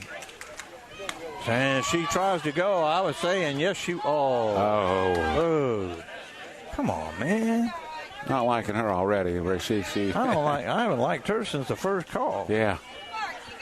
She's just kind of there. Yeah. It's a 1-0 count. Swing and a miss, strike 1. Got her to chase one there, Bruce. A little bit of help. She goes up there hacking. She ain't there to play around. She was hit on the foot on the first pitch, so she's in there. Yeah, you're not in the regional semis because you can't hit the ball, Bruce. This is a good team we're facing, and yeah, they ain't here for no reason. They beat Durant, who just mopped the field with us. Absolutely. So it's a 2-1 count now. 1 out here in the bottom of the 4th. Jackets lead 3-0 in the pitch. That ball fouled out of play. That almost hit that big old bird flying over there. So the count evens out at 2-2. Who was the pitcher in Major League that sailed one across and took the bird out? Randy Johnson. Randy Johnson. I mean, he disintegrated that bird. He did. Swing and a miss, strike 3. Yeah, I mean, he plucked it, killed it, did everything with one pitch. Take a guy that's shooting dove half a day to do that. Yeah. 2 outs in the inning, and now it'll be the catcher, Julie Torito, yeah. She struck out looking her first time and takes ball 1 upstairs. She fouled off a few pitches. She was really anxious at that first at bat. That's in the 6 hole. And the pitch. That one inside. Does not miss by much, Bruce. Torito really up on that plate, though, and when she bends those knees, that ball comes a little bit inside. It can grease you. There's a 2-0 count to the catcher, and that one got a run on the thigh. Oh, my goodness. She just shakes it off and goes on down. I know it. These girls are so tough. We say it every week. And she's rubbing it a little bit now. I'd be rubbing that thing. I would roll right into that big fat umpire. And I think they're going to get a runner for her, Bruce. Yeah. She's a catcher anyway. Yeah. They can do it. Yeah. And see who. Let's see who do we have coming in here. What number? We have number 16. 16. Number 16. Now up to bat for your Lake Howell Silverhawks, number 3, Jordan Hodusco. Now Hodusco steps in. She struck out looking her first time up. Runner at first. 2 outs and the pitch, and that ball fouled down the right side out of play. Number 16, Jada. Sacalario. Man, they got some crazy names. Sacalario. They had the fans are great here too, Bruce. Is it Italian or something? These are a lot of Italians. But Jada Sacalario, she is the pinch runner at first. And I was told earlier, Bruce, that is the daughter of the Coach Reno. This one? Yeah, that's her daughter. That ball landed in the gutter and didn't come out. And if it's trying to roll down the downspout, it ain't going to fit. Oh, there it is. It did bounce out. Okay. So it's a 0-2 count to Hodusco. Runner at first. Jackets lead 3-0, bottom of 4. And the pitch. And she fouls. She check swings and fouls it off. Count holds at 0-2. Knowlton is like you said, she's really throwing where she's putting it where she needs to.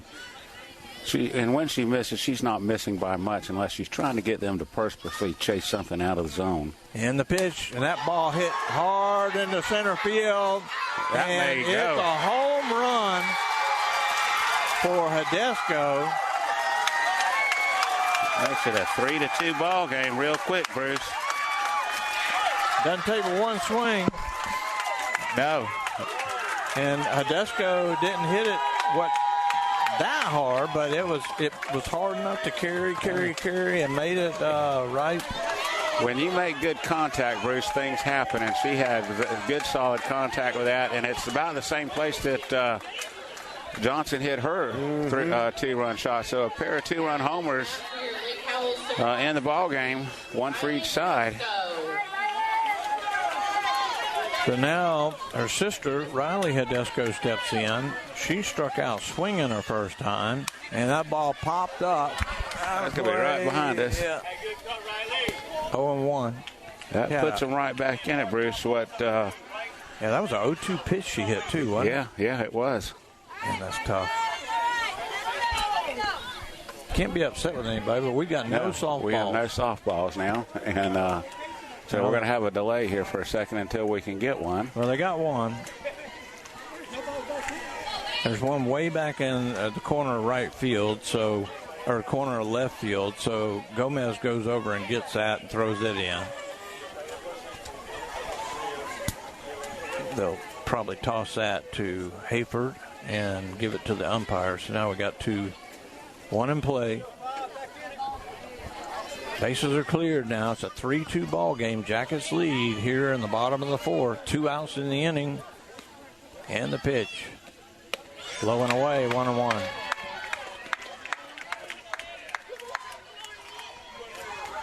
This is one thing that I worried about with this short field. You know, we got on top, but you get some people on, and you can score some runs. Yep. Swing and a miss, strike 2. Well, and Bruce, it's almost like that Vieira game from last week. Even though we were ahead, just something about it. You just do not feel comfortable about it because of how well they're playing. And Hodusco, shows why. And the pitch. Swing and a miss, strike 3. So Knowlton strikes out the side, but she hits the batter and gives up a 2-run homer. After 4 innings, it's Bartow 3, Lake Howell 2. You're listening to the 2025 FHSAA Regional Semifinal here on WBF. This is Jonathan Jester with Citrus Air Conditioners. Do you ever worry if you're getting the best service for your money? If you live in Bartow, you no longer have to worry. We will give you a second opinion for free on any AC work you're considering. Call 534-1171 or Google Citrus Air. If you'd rather spend your weekends doing anything other than yard work, then call Evolve Contracting today at 863-537-7537 or visit evolveyourlawn.com. Remember, keep calm and evolve your lawn. Softball fans, the best games are yet to be played. Make plans to attend the 2025 Florida High School Softball State Championships. The intense action takes place May 20th through 24th at Boomba Sports Complex in Sanford. Come out and watch state champions crowned in all 7 school classifications. For more information, visit FHSAA.com.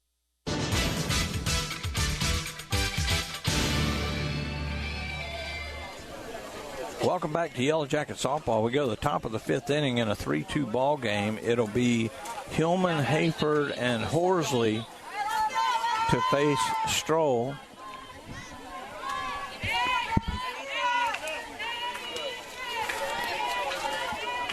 And now everything's ready in the pitch, and that's going to be a long ball and over the head of the right fielder. So it's going to be a 2-base, it's going to be a stand-up double, leadoff double for Hayford. Hillman. Hillman. I'm not wearing my glasses. Another great. She sparked a big inning with a double last week, Bruce. Maybe she can do that again. Lexi has been swinging the bat well. Been on base both times tonight. Yeah, she has singled and she has walked and been stranded on base both times. They can't do that this inning. No. Pitch, that was a good pitch. She set up way outside, but that ball was right down the pipe. Yeah, we've left 7 or 8. 6, Eight. I've got 8. Yep, 8 runners. 8 runners on base. You can't do that against a quality team. In 4 innings. And the pitch way outside, 1-1. Leadoff double for Hillman. A lot of that's good defense by the Lady Hawks, and a little bit of base running snafu by Bartow. That shortstop Rodriguez has been killer. There's a glove by the first baseman over to first, by the third baseman over to first. So a nice play by Haggerty, goes 5-3 on the one hopper. Fields it cleanly, Bruce. She looks Hillman back to second and makes a good throw to first in time for the first out of the inning. I'll bring up Bailey Horsley. Horsley had an RBI single her last time up. She's 2 for 2 in the game, and she can knock in another run with a base hit right here. We really need it too, Bruce. Got to get one of those 2 back right here. Way outside. She holds off, and it's 1-0. The tough pitch not to go after. It really is. And if you do hit it, you're going to hit it right on the end of the bat, a little nubber to the first baseman. Yep. So the 1-0 pitch is on the way. They're going out again, and she gets on top of that, grounds it to short, over to first in time, but moves the runner over. Great job by Hillman, Bruce, on that base running. She was able to see that ball in front of her and not get in the way of the shortstop for any kind of obstruction or anything, but it does lead to an out. But you see Horsley, when she swings the bat, she is all the way up on her toes when she's swinging. It's unusual, but she gets a lot of power on the ball. That she does. And the batter now will be Tyson. Tyson been quiet. She struck out and grounded out. So hopefully we can get a little base hit right here and get this run in. We need it desperately. We lead 3-2, and that ball is going to be hit to the second baseman. She'll glove it over to first, and 4-3 on the putout.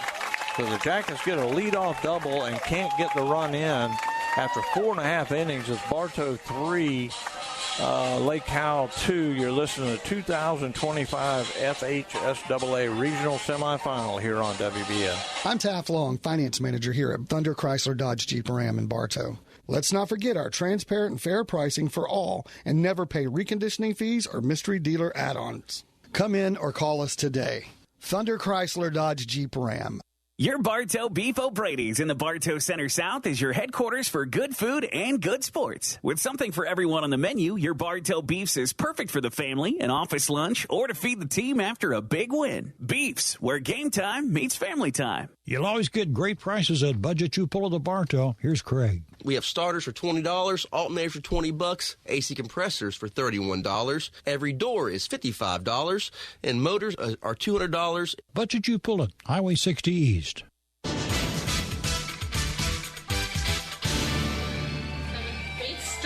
Yes. Stoyle. Yep. Welcome back to Yellow Jacket Softball. We go to the bottom of the fifth inning. It'll be Stoyle, the number 9 batter, the pitcher, up. She struck out swinging her first time up. And the pitch, a perfect pitch right down the pipe. Yeah, it was. It's a 3-2 ball game in the bottom of 5. The Jackets have left 9 batters on it now in this game. Yeah. And if that comes back to haunt us, that'll be something to look at in the book. So it's ball upstairs, 1-1. She chased all those pitches her first time up. Now she's a little more relaxed at the plate this time. The 1-1 count and perfect pitch on the inside part of the plate. Would you agree, Andy? Yeah, that one looked pretty good. Oh, look at the Bulldog right there. Yeah. So 1 ball, 2 strikes, and the pitch. Swing and a miss, strike 3. Now take us back to the top of the lineup. I can barely see now. Put the wrong glasses. So now Sky Rodriguez struck out looking, and she grounded to third. Yeah. Or she tried to lay down a bunt that yes, Shea Parker was able to field and make a good play on. And Naima Johnson was covering. Ooh. So it went 5-4 in the book. And I was trying to figure 5-4. What am I? There's 1 out in the inning. Jackets lead 3-2. And the pitch upstairs. 1-1. The sun is setting and it's beautiful sky. As we look towards the east, the sun is setting at our back, and it's just a beautiful evening. And the 1-1, that ball ripped. Well, that was a self-defense swing there, Bruce. That was in on her. And right on her hands, yeah. And she still turned on that ball and smoked it over the first base dugout. That's what you call quick hands there, Bruce. Yeah. Bruce, the sun sets in the west. Oh, is that what I said? Yeah. Whatever. So it's 1 ball, 2 strikes. Well, I thought I said the sun was setting to the west. No, we're behind facing us. the east. Yeah, you said, yeah. Isn't that what I said? Mm-mm. There's no telling. I don't know. Jeff, play it back, will you? Once again, sounding good. Hey, Mike Ayers, our dear friend, and great partner, and he's chiming in. We sound great, and we always agree. Thanks, Mike. Oh, and that one about didn't flinch at that one either. No, Andy's doing real good back here, Mike. You'd really be proud of him. We're sitting at home plate level, and he's had 2 foul pitches come right at his face, and I think he's too slow to move. That could be. But it's still working. That ball popped. It's going to get behind us.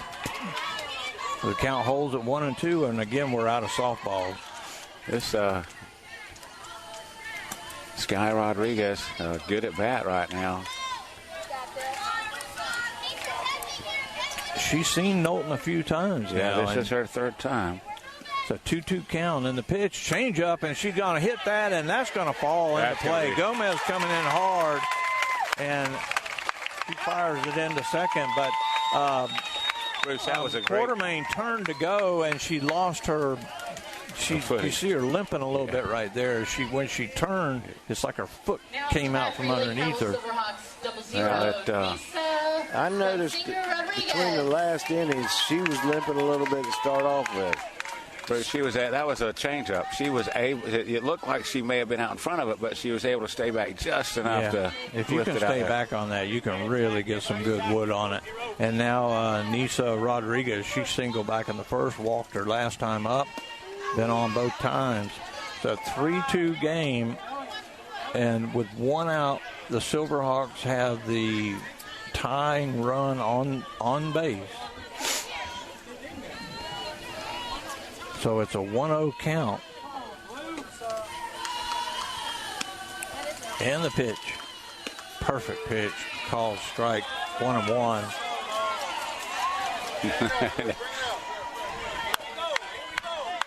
One ball, one strike, one out, one on.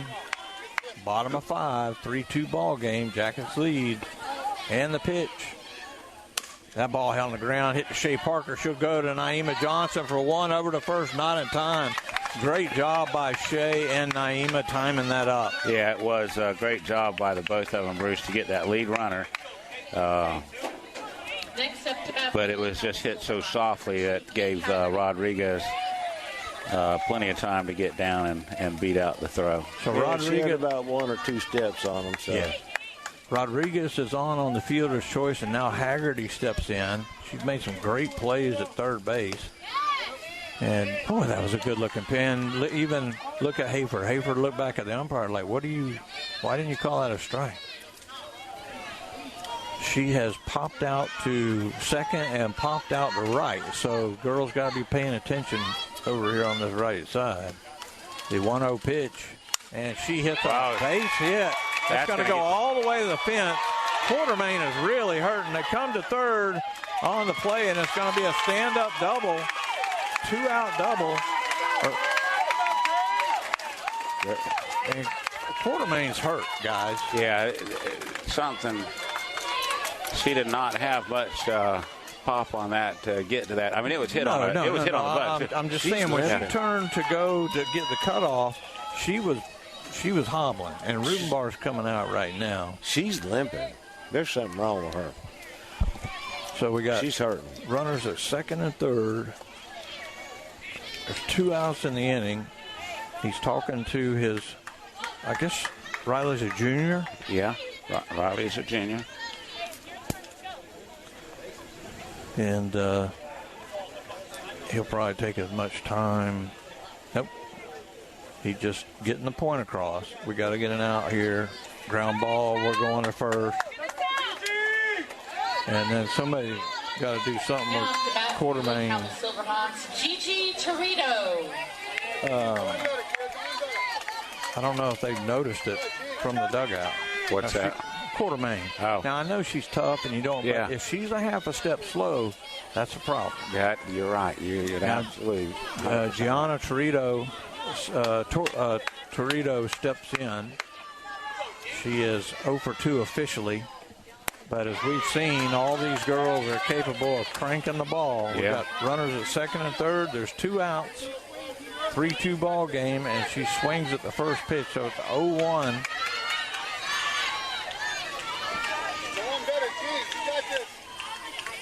And the pitch. And a swing and a miss as she was going downtown on that one. Yeah. She pulled her head just slightly, Bruce. Just did miss it. I bet with that swing, I bet she's got, at this field, I bet she's got 8 or 10 home runs this year, and she's looking to put Lake Howell in front with that swing and the 0-2 pitch. Swing and a miss, strike 3. Knowlton gets the big strikeout and gets out of trouble. So Lake Howell gets no runs on 2 hits. There were 2 left after 5 innings. It's Bartow 3, Lake Howell 2. You're listening to 2025 FHSAA Regional Semifinal here on WBF. Russell Hernandez here at Kelly Buick GMC. We're proud to be a sponsor of sports broadcast on WBF. From the Jackets to NASCAR, we have 2 Polk County locations and are the #1 Buick GMC certified dealer in the Southeast. KellyBuickGMC.com. Have you tried the shakes at Crave Nutrition? So many flavors and packed full of protein. They're so yummy. Come by Crave Nutrition today and let us help you find the perfect shake for you. Crave Nutrition, behind Dunkin' Donuts on North Broadway in Bartow. The Ewing, Blackwelder, and Deuce Insurance Agency has been serving Central Florida since 1984. They all work and live in your neighborhood and take pride in our history. Offices in Bartow, there when you need them, representing only the most reliable companies in the industry. Saturday night? Sunday. What are they doing running the All-Star race on Sunday? I don't know either. Well, it is, we go to the top of the 6th inning. It'll be 9-1-2. And we're going to have a pinch. Maddie Hamilton is going to pinch hit for Quartermain, who is definitely with a limp. And Hamilton takes ball 1 outside. Maddie has run in this ball game.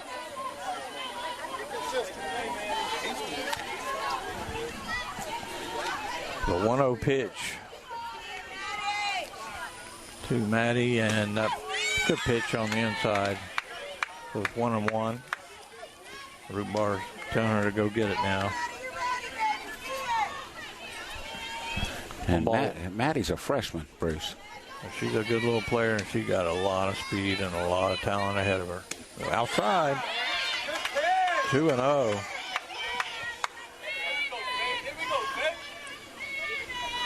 Two balls, one strike.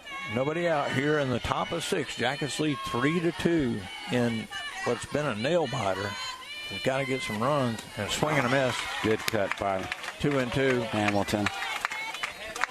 Pulled her head on that one a little bit. Yeah, she's got to follow that ball and go with it.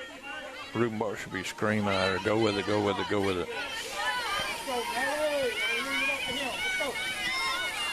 And now the 2-2 pitch and swing and a miss, strike 3. Good cut.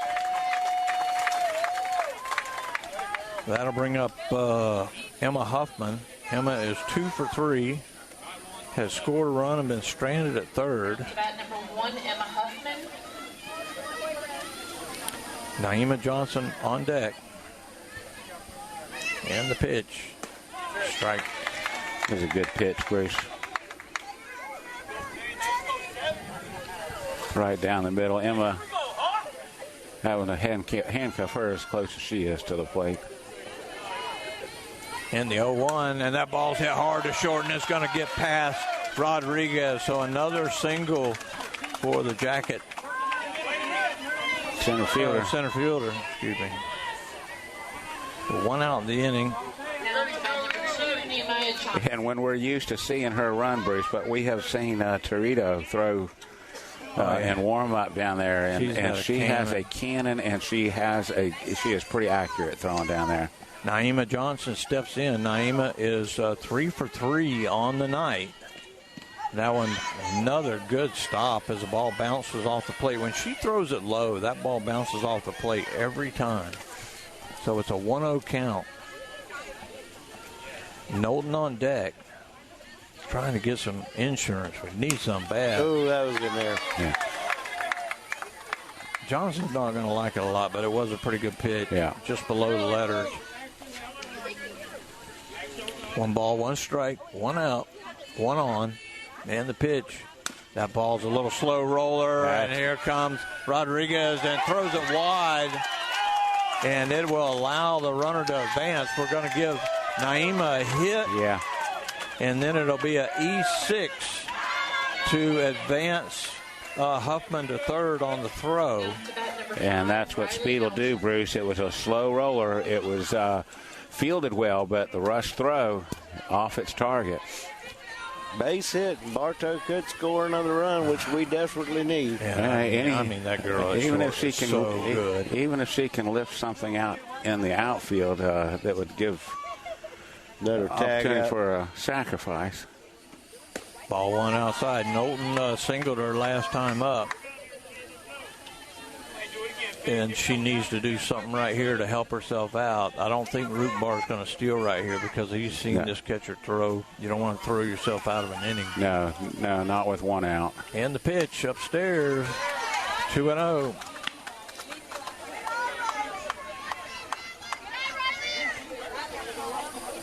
Shea Parker stands on deck.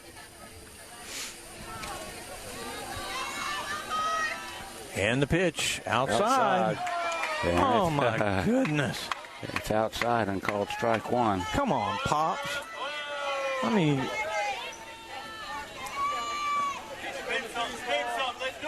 2 balls, 1 strike, 1 out. And the pitch, and that ball's hit hard to the shortstop. They're not going to have a play at the plate. They will go to first for 1 and got the double play. And they're going to get out of the inning. They sure are. So it goes to 6-4-3, the second double play of the game, and that hurts. Yes, it does. So the Jackets get no runs on 2 hits and leave 1 on base. After 5.5, it's Bartow 3, Lake Howell 2. You're listening to 2025 FHS AA Regional Semifinal here on WBF. This is Jonathan Jester with Citrus Air Conditioners. Do you ever worry if you're getting the best service for your money? If you live in Bartow, you no longer have to worry. We will give you a second opinion for free on any AC work you're considering. Call 534-1171 or Google Citrus Air. If you'd rather spend your weekends doing anything other than yard work or looking to improve your home's curb appeal, then call Evolve Contracting today at 863-537-7537 or visit evolveyourlawn.com. Remember, keep calm and evolve your lawn. Are you searching for your next partner in real estate? 360 Prospective Partners proudly serves Polk County and is here to help. Contact me, Denise Bodie, at 863-378-5323 or check us out on Facebook to get started today. That's 360 Prospective Partners.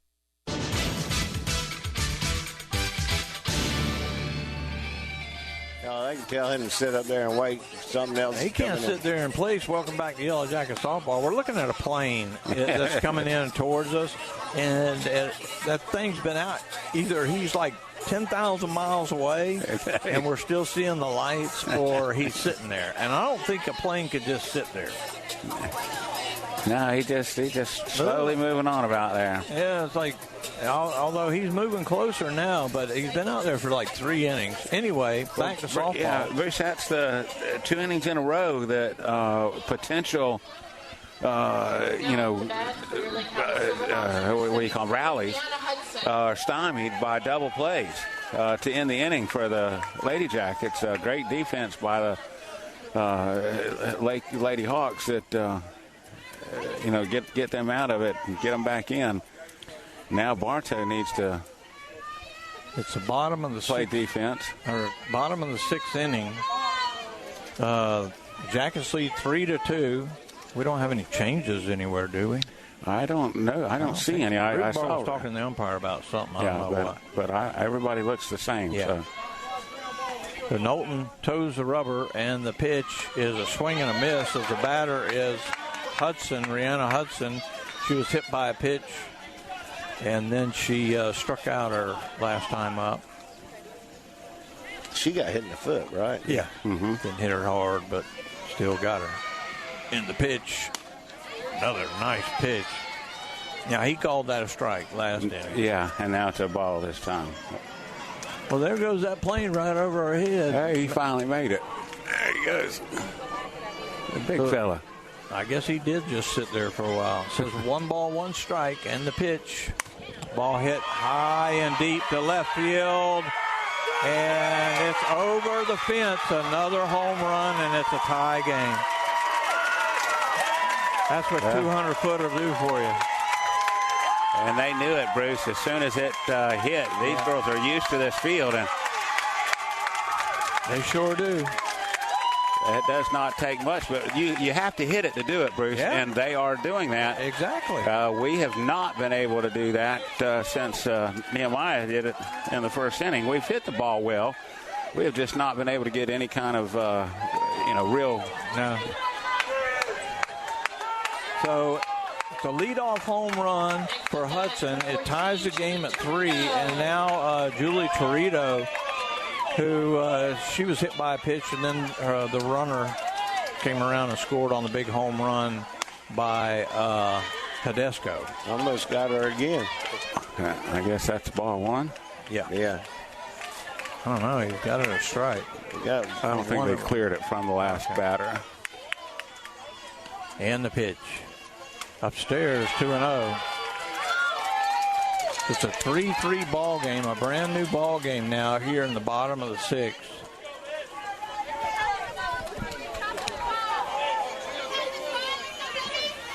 Got 2 balls. And the 2-0 pitch down low, ball 3.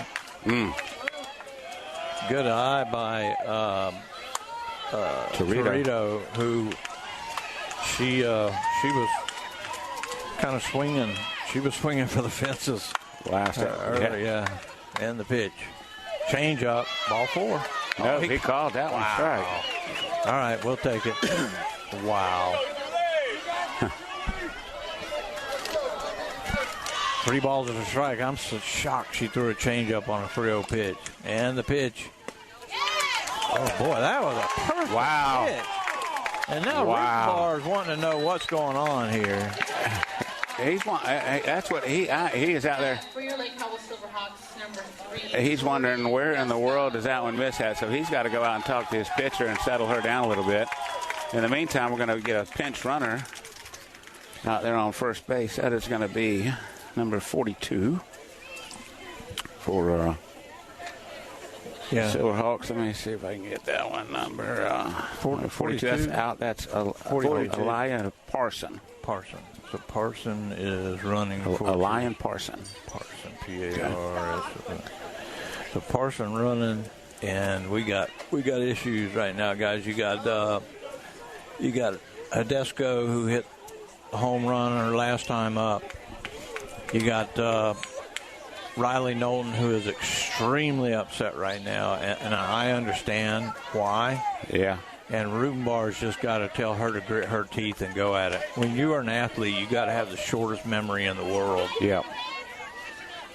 And the pitch. There's a strike right down the pipe. I mean, I don't see any difference in that in the last pitch. Well, and Lexi held it there for him for, 5 seconds after the pitch, and she did not move her hand, and it was a beautiful pitch. The 0-1, there's a spinner outside. Good job by Lexi to go get that ball. That was 2 feet off the plate.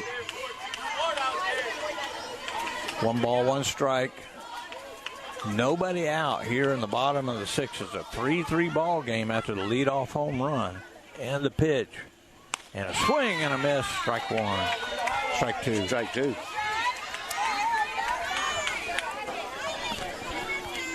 And Hadesco had a 0-2 count her last time to park the ball over the fence.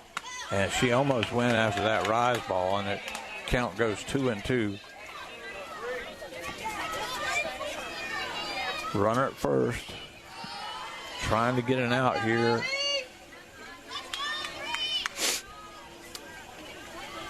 And now the 2-2 pitch. Oh, call third strike. Got her. I don't know about that one. You can't be saying that. Yeah. You're not allowed to say that. He misses enough of them. Well, he does. He does. And that was a... Yeah. That's a big out anyway, the first out of the inning. And now Riley Hadesco steps in. Garth Washington, our buddy, he's listening to us. We appreciate him. The leader of the 555 football program.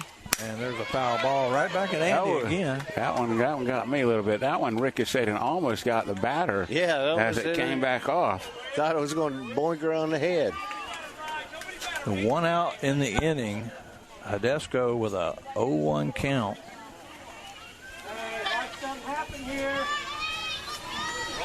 And she's taking a long time to get back in the box. Yeah, she is. And Riley does not like taking that long between pitches, Bruce. She likes to get it and go. And the pitch, and she pops it up in the air. Johnson will call off Quartermain, who is walking on 1 foot out there. And, Bruce, you could see that. She is limping out there. Great job by Johnson, knowing what her shortstop, the injury her shortstop has. 2 outs in the inning. And now it's... And Seculario. Yeah. Is this a pinch hitter? This is a pinch hitter.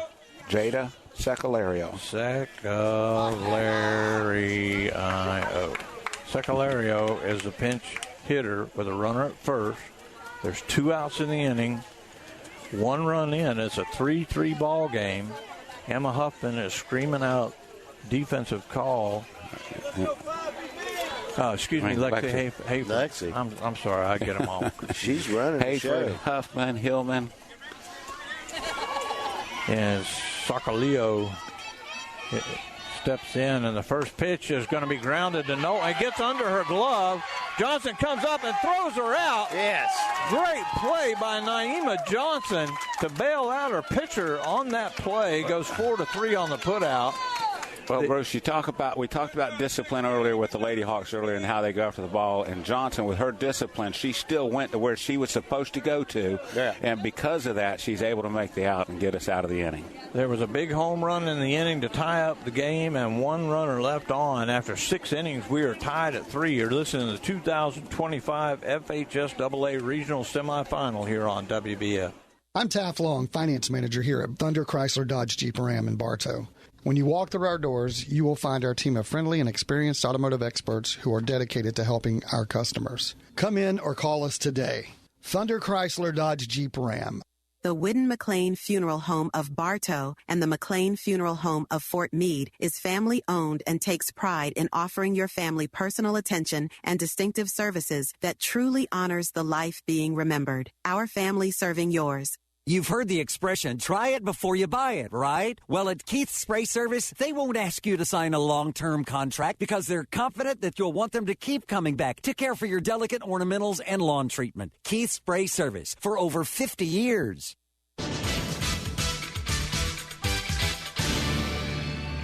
No, that was Johnson. Okay. Welcome back to Yellow Jacket Softball. Shea Parker will lead off the top of the 7th inning in a 3-3 ball game. She swings at the first pitch, and she was going downtown on it. Yeah, she took a big cut at that one, Bruce. Just pulled her head a little bit, missed it. And Glenn's telling her just settle down. So it's an 0-1 count. She's been frustrated at the plate the last couple of games. She is 0 for 3. She has scored a run. She reached on a fielder's choice and scored a run back in the 3rd inning. Takes ball 1 upstairs. Good job, 1-1. Upstairs and outside. Neil Duncan, come on, toe. I agree with you 100%. Neil Duncan. He is one of a kind. And the 1-1, rip foul. He hit that 100 miles an hour right between Rutenbar and the umpire. And if McGriff was still standing there, would have taken his head off. And they're calling time. She's going out to talk to her pitcher. Coach Cobb, Marnie Cobb. Very exciting game. We agree, Miss Cobb, and I'm telling you right now, I'm getting too old for this stuff. Yeah. And if somebody wants, some young buck wants to come and do radio next year, I will gladly. I'll do a couple of games with them and hand it over. Because I can't take this stuff. It was a nail biter on Tuesday. I know. That's what I'm saying. And the pitch. And that ball is going to drop in. That's going to be a base hit for Shea Parker. She hit it just soft enough that nobody could get to it in left field. That's a leadoff single for the Bartow senior. And that's big here, Bruce. In the top of the 7th, we got to get one across to try to take the lead and hold them in the bottom half. But we got to get at least one. Be feel more comfortable with 2 or 3 would be nice. Alyssa Hillman led off with a double back in the 5th inning and was left stranded at 3rd. We have left too many base runners. Got to get something going here in the 7th. And she squares the bunt, puts down. I have to hit the bat twice. They hit the bat twice, so it's going to be a foul ball. See, it popped up about 2 inches off the bat and then spun right down on the bat. So yeah. It's a foul ball. And might have been candy for Toledo. And now she squares the bunt again. This time, and Rutenbar is just, he's not going to be happy with that, no. And, you played 20 some odd games. You're in this situation. You bunt every day in practice, and it's a tough situation. But this is what you've been doing all your life. And when you're asked to do it, you need to come through. And the 0-2, and now she's swinging, and it'll be gloved by the shortstop. Over to second in time, not in time at first, thankfully. Oh, wow. My God. I tell you what, Rodriguez may be the best shortstop I've ever seen. Bruce, she is really a gold glove down there easily. She backhands that, makes a strong throw down to second, and a great turn by the cousin Rodriguez to go down to first, but Hillman with a little bit of speed gets down and beats it. And that was big by Hillman to beat that one out. And Hillman is on first on the fielder's choice, and now Lexi Hayford steps in. She has singled, walked, and has grounded out. So we need a ball to come off the bat solid. I mean, we need a long ball. We need something here. We've got Horsley on deck. There's one out, one on, 3-3 ball game. And the pitch, and that ball hit hard to the third baseman, right at her. She has to go to first, and she pulled her foot. But they're going to call her out. So, yeah. So it's 5-3 on the putout. That'll move Hillman in scoring position with Horsley coming to the plate. Bailey's 2 for 3 on the night. Could really use one from her right here to push that run across. Watch her when she swings, David. I want you to watch her feet. Okay. And it's like she's really trying to get on top of the ball. I like it, but it's just I've never seen it. And that time she stayed level. 0-1. She's really good with the bat. I don't know. Yeah. I don't know how old she is. I don't know what grade she's in. If she's a sophomore, but she played. I think she played last year on the team too. So she may be a junior. I don't know. Bailey is a sophomore, and she can freaking hit. And there she goes with the pitch. It's a nice play by the second baseman. Great play. Rodriguez goes to the ground and gets the out. 4-3 on the putout. So two great defensive plays, and the Jackets are out of the inning. They get a hit and leave a batter. After 6.5, we are tied at 3. You're listening to the 2025 FHS AA Regional Semifinal here on WBF. Brandon Wondrow, General Sales Manager of Kelly Buick GMC, and we're proud to be a part of the live sports coverage on WBF. We're proud to be the #1 Buick GMC dealer in all of Polk County. Please come visit us in Bartow or visit kellybuickgmc.com. Your Bartow Beef O'Brady's in the Bartow Center South is your headquarters for good food and good sports. With something for everyone on the menu, your Bartow Beefs is perfect for the family, an office lunch, or to feed the team after a big win. Beefs, where game time meets family time. You'll always get great prices at Budget You Pull at Bartow. Here's Craig. We have starters for $20, alternators for $20, AC compressors for $31. Every door is $55, and motors are $200. Budget You Pull it, Highway 60 East.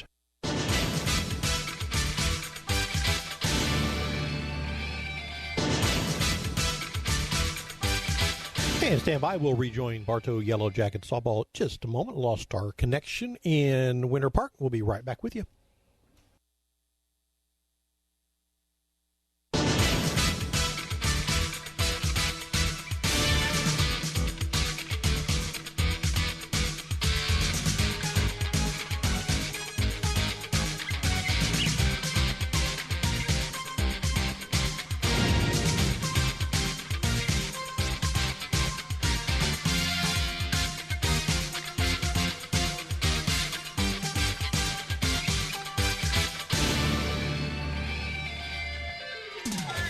Fly ball to center field as we lost power here, and there's one out here in the bottom of the seventh inning. The first pitch was hit by Rodriguez to Huffman out in center field, and now the batter is Niso Rodriguez, the second baseman. And that ball is hit deep into center field. That may be trouble. And caught. What a job by Huffman. Oh, my gosh. Huffman. Boy, she gave that a ride, Bruce, and off the bat, the way things have been flying tonight, you think that one has a chance to win the game. And Huffman just turns around and chases it down and just, you could look back at last week's game and a defensive play by Huffman that really, saved us. Oh, yeah. And this one right there could very well come back to be a game saver if we can somehow pull this out. But how that didn't go out, and if you mark this field from home plate, it's 200 foot all the way across. It doesn't look like it because it curls, but it's 200 feet. She hit that ball 198 feet. But everything's been carrying, like you said, David, and I thought it was a home run when it came off the bat. I really thought it was too, Bruce. I thought it was game over, but great job by Huffman out there. That's three of us, because I thought this game was over. Going to walk-off home run. Yeah. So there's 2 outs in the inning. Haggerty is the batter. She doubled her last time up. And the 1-1 pitch down low, 2-1. Got to get one more out, Bruce. Send this thing into extra innings and get those bats woken up. 2 balls, 1 strike, 2 outs in the pitch. Change up down on the dirt. That gets by Haver, but no harm, no foul, nobody on. That very seldom happens. Yes. I wonder how that thing came unplugged. I think it just got bumped. Are we plugged in low or something? Well, no, it's about knee high. I think it may have just got bumped on accident. Okay. No, it wasn't on purpose. It was definitely an accident. The 3-1 pitch. Outside, ball 4.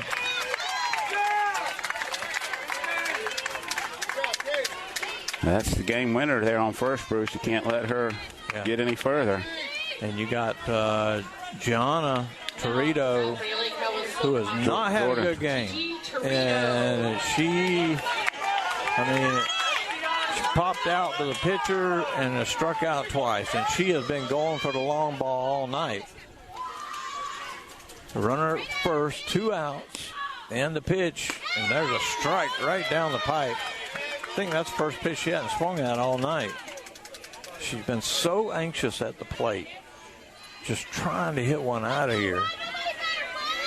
And sometimes the harder you try, the harder it is. Yeah. It's these girls that just, kind of swing the bat, so get good wood on it that'll take it out. But one swing can end this game. It's a 3-3 tie, and the pitch. And a swing and a miss, and she was going for it all again. Yeah, I think she tipped that, Bruce, and Huffman held, or I believe Hayford held on to it. Yeah, I believe she got a tip on that one, too. So it's 0-2 now with 2 outs. Runner at first. And the pitch upstairs. Good pitch by Knowlton. Try to get her to chase something out of the zone, and she's been so aggressive at the plate. You throw the changeup right here? I don't know. She's thrown it pretty well tonight when she has. And the 1-2 pitch, and that's inside. That's a lot of heat. So it's now 2-2. Bottom of the 7th inning. And I don't know what. Lexi's having a little fun with the umpire there. Well, somebody needs to. Yeah. Keep him awake. 2 balls, 2 strikes, 2 outs. It's past his bedtime. That's my bedtime. And the pitch. Oh, my goodness. And Shea was heading in, Bruce, from third base. That looked like third. It should have been called third strike, but instead it goes full. That's absolutely horrible. He's not very consistent. None of them are, and they should be at this level. Yeah. I mean, you got a 90-year-old guy, so it's a 3-2 count. I'm going to shut up. And the pitch, ball 4.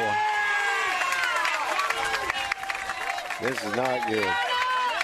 You got runners at first and second, and you got Brianna Hudson, who hit a home run her last time up. 7, Brianna Hudson.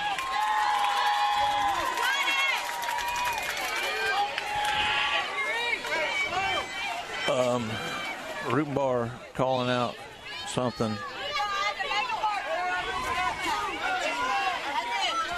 I don't know if he says if they run, let them go. I don't know what he was doing there. I don't know.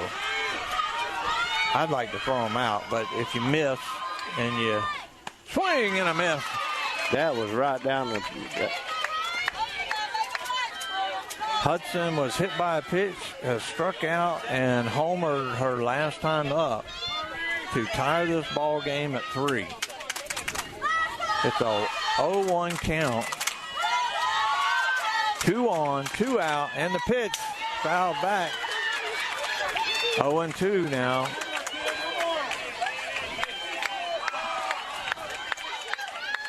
And the stress that these girls are under right here. I can't imagine, Bruce.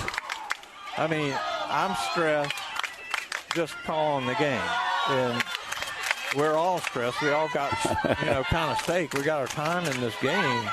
And the 0-2 pitch, foul, popped up in the air. Shea Parker calls everybody off and makes the catch in foul territory for the third out. So there were no runs on no hits, 2 walks, and 2 left after 7 innings, no score. It's a 3-3 ball game. You're listening to the 2025 FHS AA Regional Semifinal on WBF. Consider the Ewing Black Welder and Deuce Agency with offices in downtown Bartow. Ewing Black Welder and Deuce Insurance with a wide range of insurance products to meet your every need. Becky Maslak, your local office manager. 35 amazing years. Hey, that's us here at Spath Jewelers. We offer services such as beautiful custom work that's sure to wow, repairs, complimentary cleaning, appraisals, watch repairs, financing. What more do you need? We're here Monday through Friday, 10 to 7, and Saturdays from 10 to 5. SR Wright & Company can help you at every stage of your financial future, from personal planning to insurance reviews, from business problem solving to deferred compensation plans. Steve Wright & Company on Avenue H, Southeast in Winter Haven. We are FM 102.9, 97.1, and AM 1130. WWBF Bartow. I know that. Yeah. Welcome back to Yellow Jacket softball. This is a new wrinkle for me, guys. We're in extra innings. We're in the 7th inning. We're in the 8th inning. Yeah. And they automatically put a runner at second base to start off the inning. And who's the runner? I want to say that's Johnson. Johnson. Yeah. Not Naima. I don't know if they're related or not. So there's a runner at second, nobody out. That will be the same at the bottom of the inning, too. And Tyson is trying to bunt, and Rubenbar is going to come down. He is going to chew on her. Yeah, she just kind of swatted at that, Bruce, and just not a very good effort. Yeah, it was almost like a drag bunt again, and I don't want to get onto her. No. There's a lot of pressure, but what he told her right now is just square and just hold on to the bat. Let the ball come to the bat. And when you're teaching young kids how to bunt, you want them to catch the ball with the bat. That's all you want to do with a bunt. There's 0-1, and she squares again, and she wins. And again she misses. She's pitching her down and away, and it's a hard pitch to bunt, Bruce. But you've got to get down or pull back off. You're right. You're right.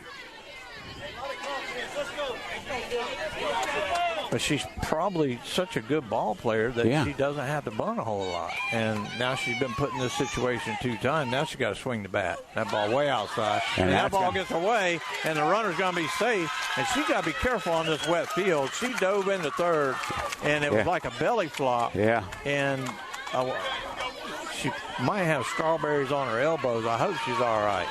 She's wearing a watch. I hope her watch is still working. That's the first time this catcher has let something like that happen. Well, we got a runner in scoring position now. She puts the ball in play, and a good job by Tyson hanging in there on the 1-2 count. That was the best cut she's had all night tonight, Bruce, and just missed it. And I liked it. You know, she's nobody's harder on her than herself. Oh, absolutely. And we're with her 1,000%, and now she's hot. Yeah. And she wants to do something right here. And the 1-2 pitch outside, great eye. Tough not to go after that ball. 2-2. There's been no pass balls tonight by the Silverhawks. No.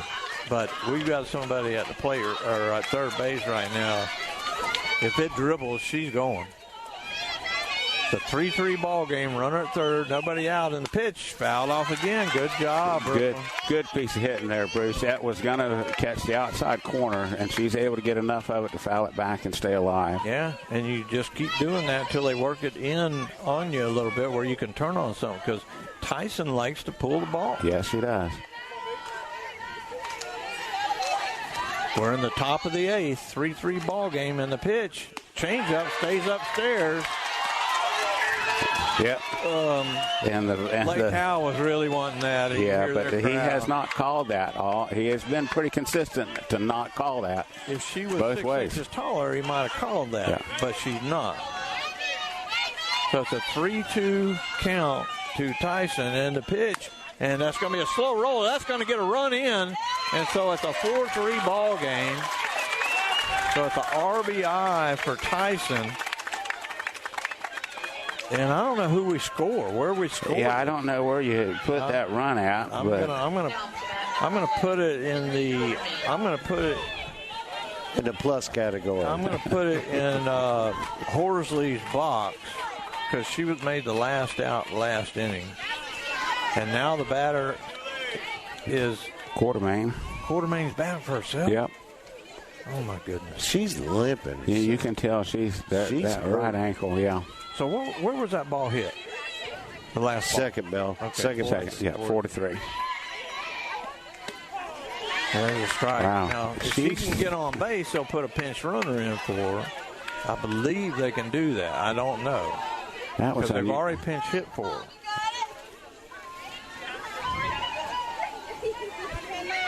And the 1-1 way outside by about 2.5 feet.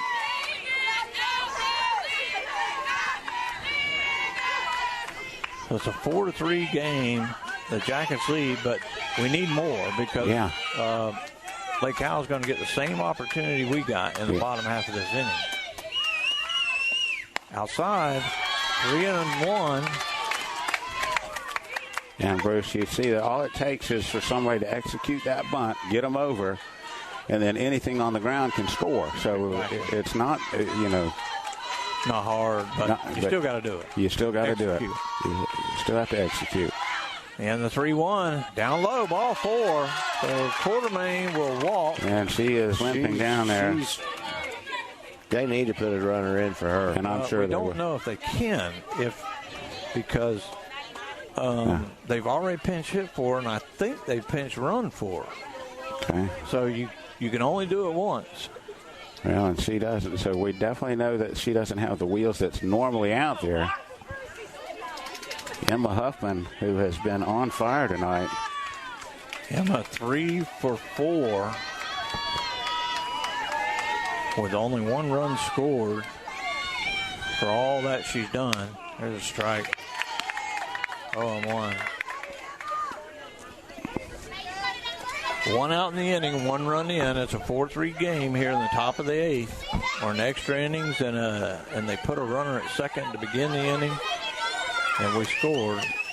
Oh, that was a good pitch. Yeah. She brought that one back in. Excuse me. 0-2 to Emma.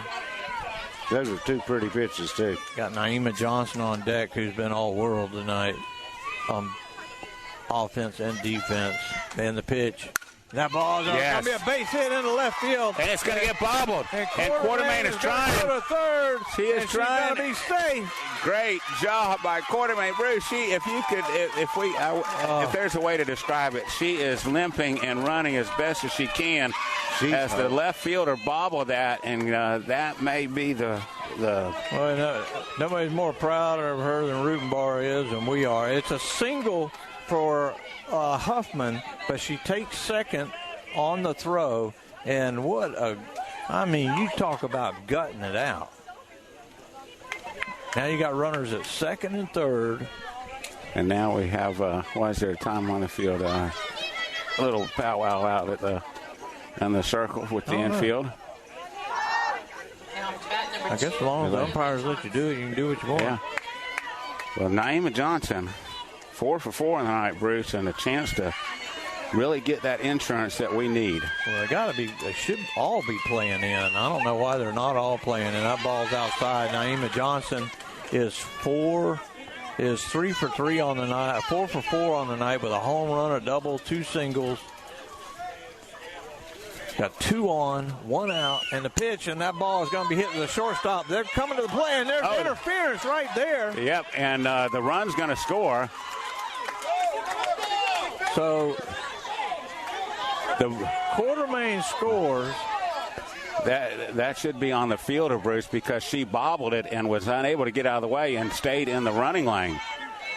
The third base umpire, I believe, called her safe.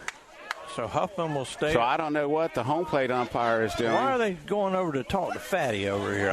She has not done anything in the game, and now they're going to try to talk to her.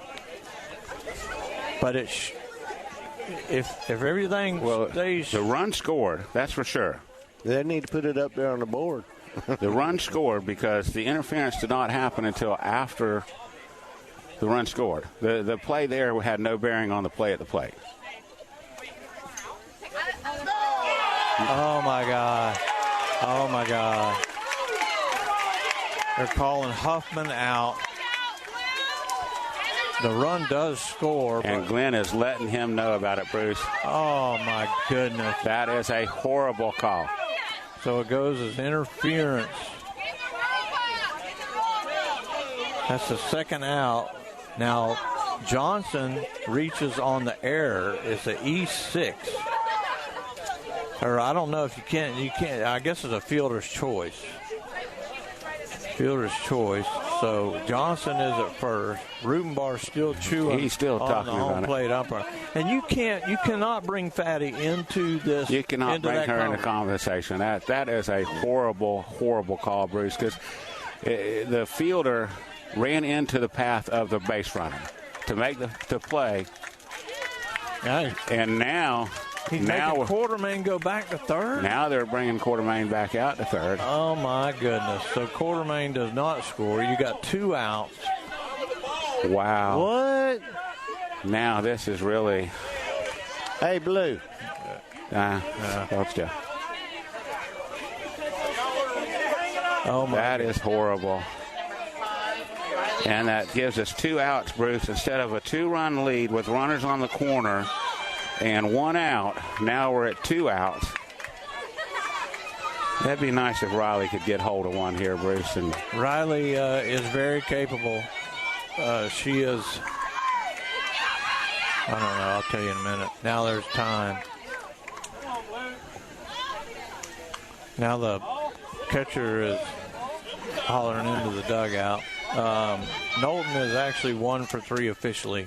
That ball gets away, but the Quartermain can't go. No, with her ankle, there's no way. But Johnson did move up to second base, so that's big. If Riley can get something down or get something in play, then that will score 2.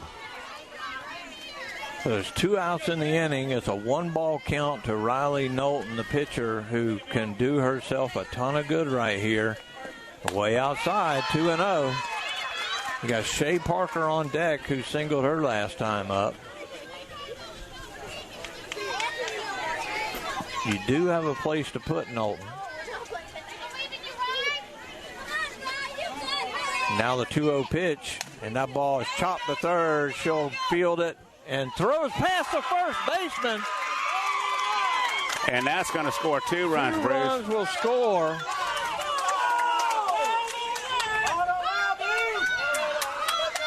And I don't know what's going on here, as Knowlton was just barely jogging down the first. I don't know what the deal was. I hope she didn't hurt her. I hope she didn't get hurt herself. But so 2 runs score is now a 6-3 ball game. That is huge, Bruce, because kind of gives us a little indication of getting those.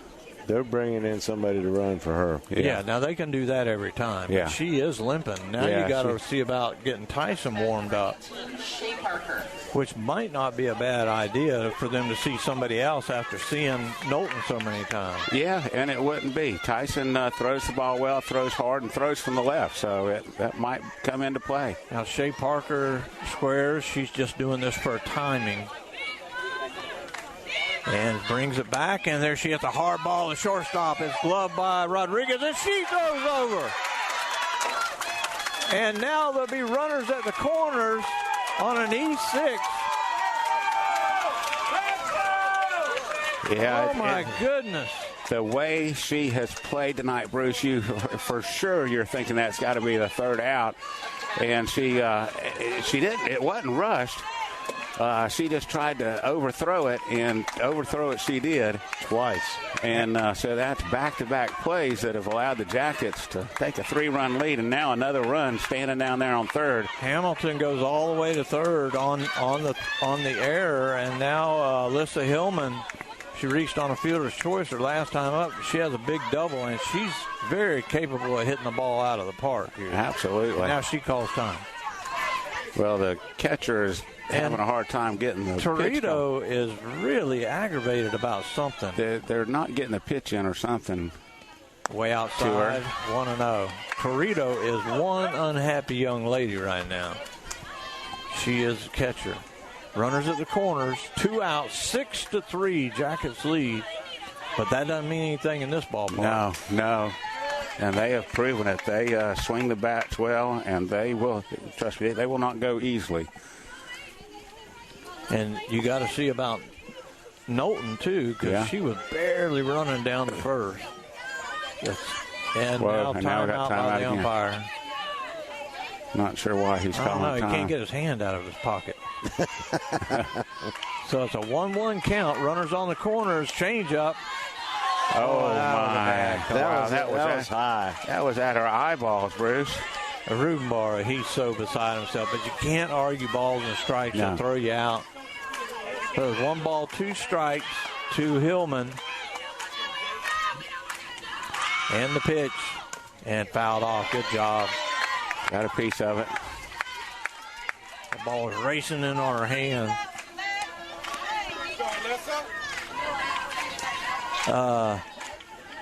Softball gods upset the umpires. Well, that's true, Neil. I will agree with you 100%. And these 3 are close to God right now. And Parker goes to second, and they don't even throw down. She was trying to get in a rundown. 2-2 now. Come on, Alyssa, drive something. 2 balls, 2 strikes, 2 outs. 6-3 ball game, and that ball fouled off. Bruce again getting that runner up there in scoring position is big because that overthrow allowed Johnson to score from second after she moved up. 2 errant throws by 2 of the best defenders we've seen tonight. Yeah, have cost Lake Howell several runs. Ball outside, so the count goes full. And Lake Howell can't see that. It looks good to them from the far side, but they can't see that it's 6 inches off the plate. And our buddy Coach Peavy is chiming in. I'm glad to hear from Coach. We love him. He's a regular on Friday night. Yeah. And the 3-2 inside. So the bases are loaded. It's past his bedtime. Well, no, he's retired like you. He can do what he wants to do. I don't have a schedule. Well, we know that, but I do. Now, Lexi Hafer. I can't be speeding on the way home either. Yeah, whatever. Lexi officially 1 for 3 with a walk. Grounded to third 2 times. And she hits that one past the third baseman. 1 run will score. They'll go to the first, and she's safe. Wow. A great throw into third, but Shea able to get in time. So an RBI single for Alyssa Hillman. That's another big run. 7. I mean, we've got 1. They're fixing to change her. We've got 2 hits in this inning and 4 runs.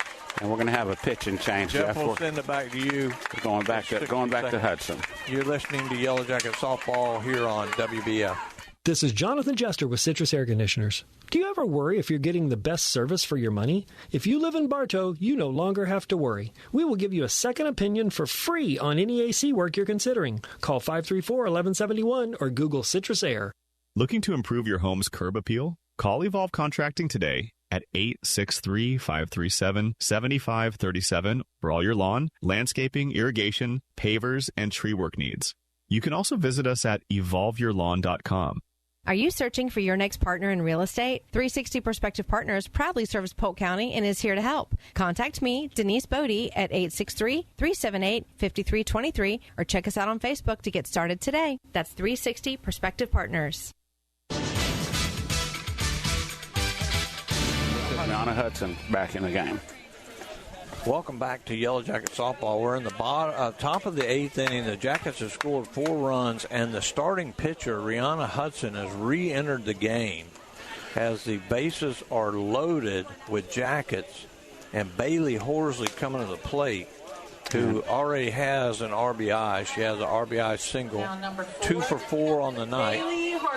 And Bruce, Jeff just let us know that the winner of this game will take on Bloomingdale, who beat Palm Beach Gardens 2-1. So the regional final, one half is set, waiting on the winner of this game to see who. If we win this game, we should be at home because we're a 2 seed or 3 seed, and they're 4. They're 4, right?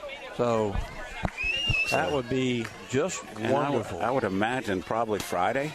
And John Mitchell says Lake Region's losing 8-5. I think it's Thursday. Thursday, okay.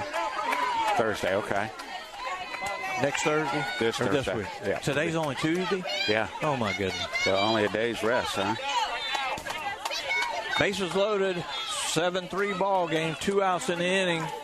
Bailey Horsley at the plate. The pitcher is the starter, Hudson, and the first pitch is a strike. Torito set up way outside, and she threw it right over to the plate. She does that again, and Horsley may park it. Yeah. Yeah, if she can pick it up, she sure can. She has the swing for it. That'd be some icing on the cake there. We need a lot of runs because these girls can score.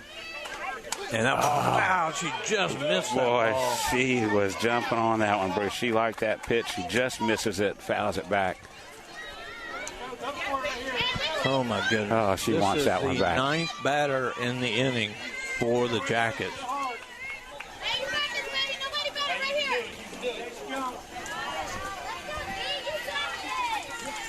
The 0-2 count to Horsley. And the pitch. And that ball's going to be hit to the second baseman. She'll glove it over to first in time. But the Jackets get 4 runs on 2 hits. There were 3 errors. 3 errors and 3 left on. So after 7.5 innings, it's Bartow 7, Lake Howell 3. You're listening to the 2025 FHS Regional Semifinal here on WBF. I'm Taft Long, Finance Manager here at Thunder Chrysler Dodge Jeep Ram in Bartow. Come and enjoy Freedom of Choice pricing program where you can choose employee pricing on most new vehicles and or amazing incentives throughout our inventory. Come in or call us today. Thunder Chrysler Dodge Jeep Ram. Have you tried the shakes at Crave Nutrition? So many flavors and packed full of protein. They're so yummy. Come by Crave Nutrition today and let us help you find the perfect shake for you. Crave Nutrition, behind Dunkin' Donuts on North Broadway in Bartow. Hey guys, Emily here with Spath Jewelers. Do you like pajamas? I know, weird coming from the girl with diamonds. But if you want to stay in your pajamas, we can help you with that too. Online at spathjewelers.com. 35 amazing years.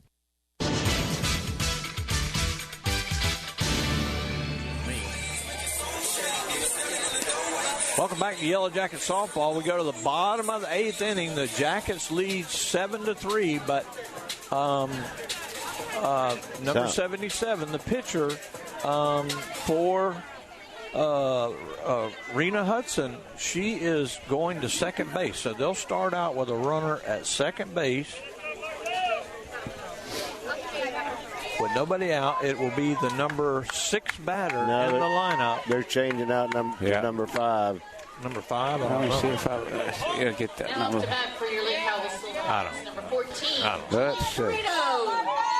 So Torito steps in. She struck out looking. She's been hit by a pitch. She scored a run. She's walked. She's all over the place. That is Sylvia Wade running for the Silverhawks. She's already run once tonight. Yep. So, okay.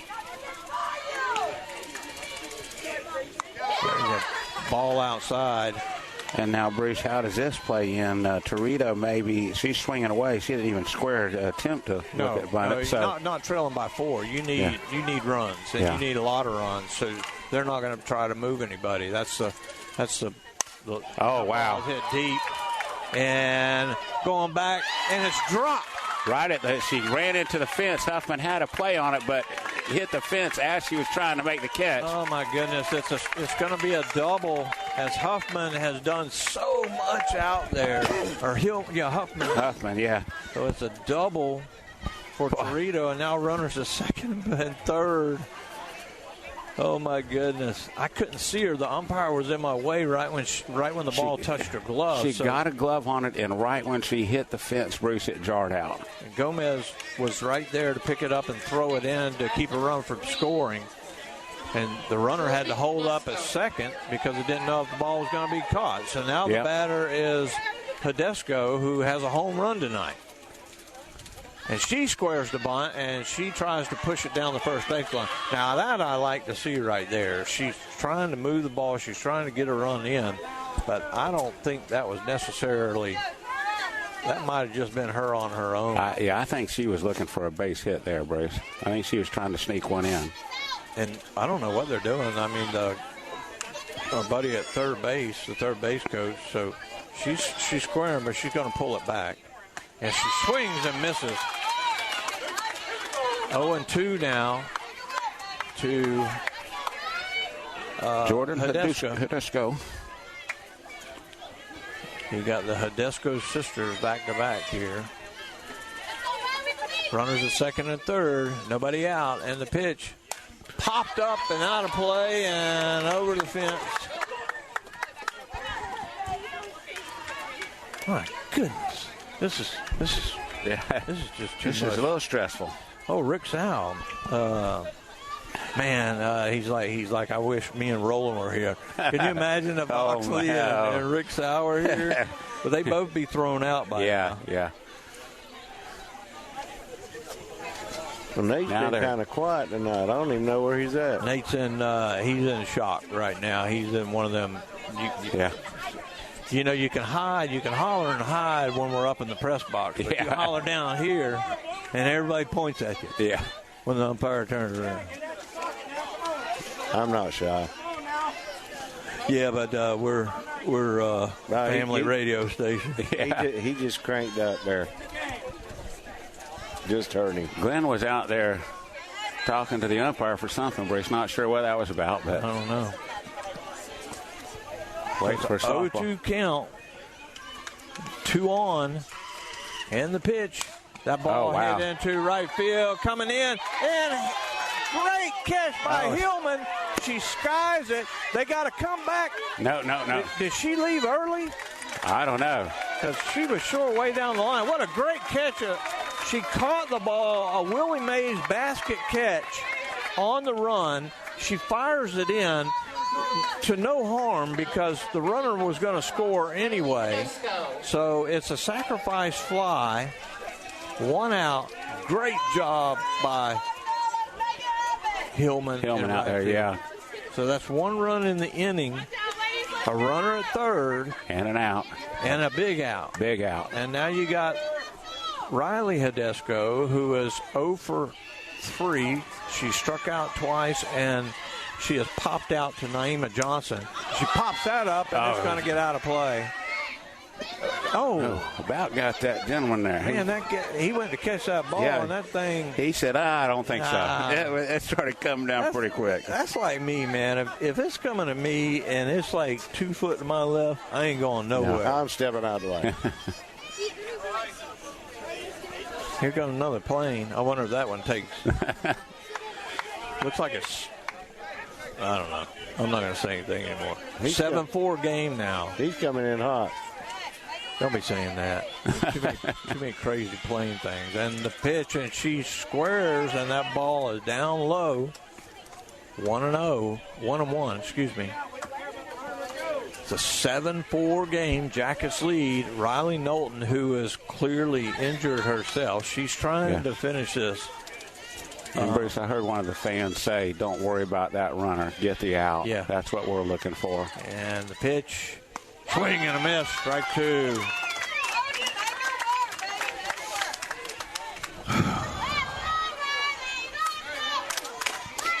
Oh, wow. All right, 1 ball, 2 strikes, 1 out, 1 on. And the pitch. That ball is tapped foul down the first base line. It's Staying alive.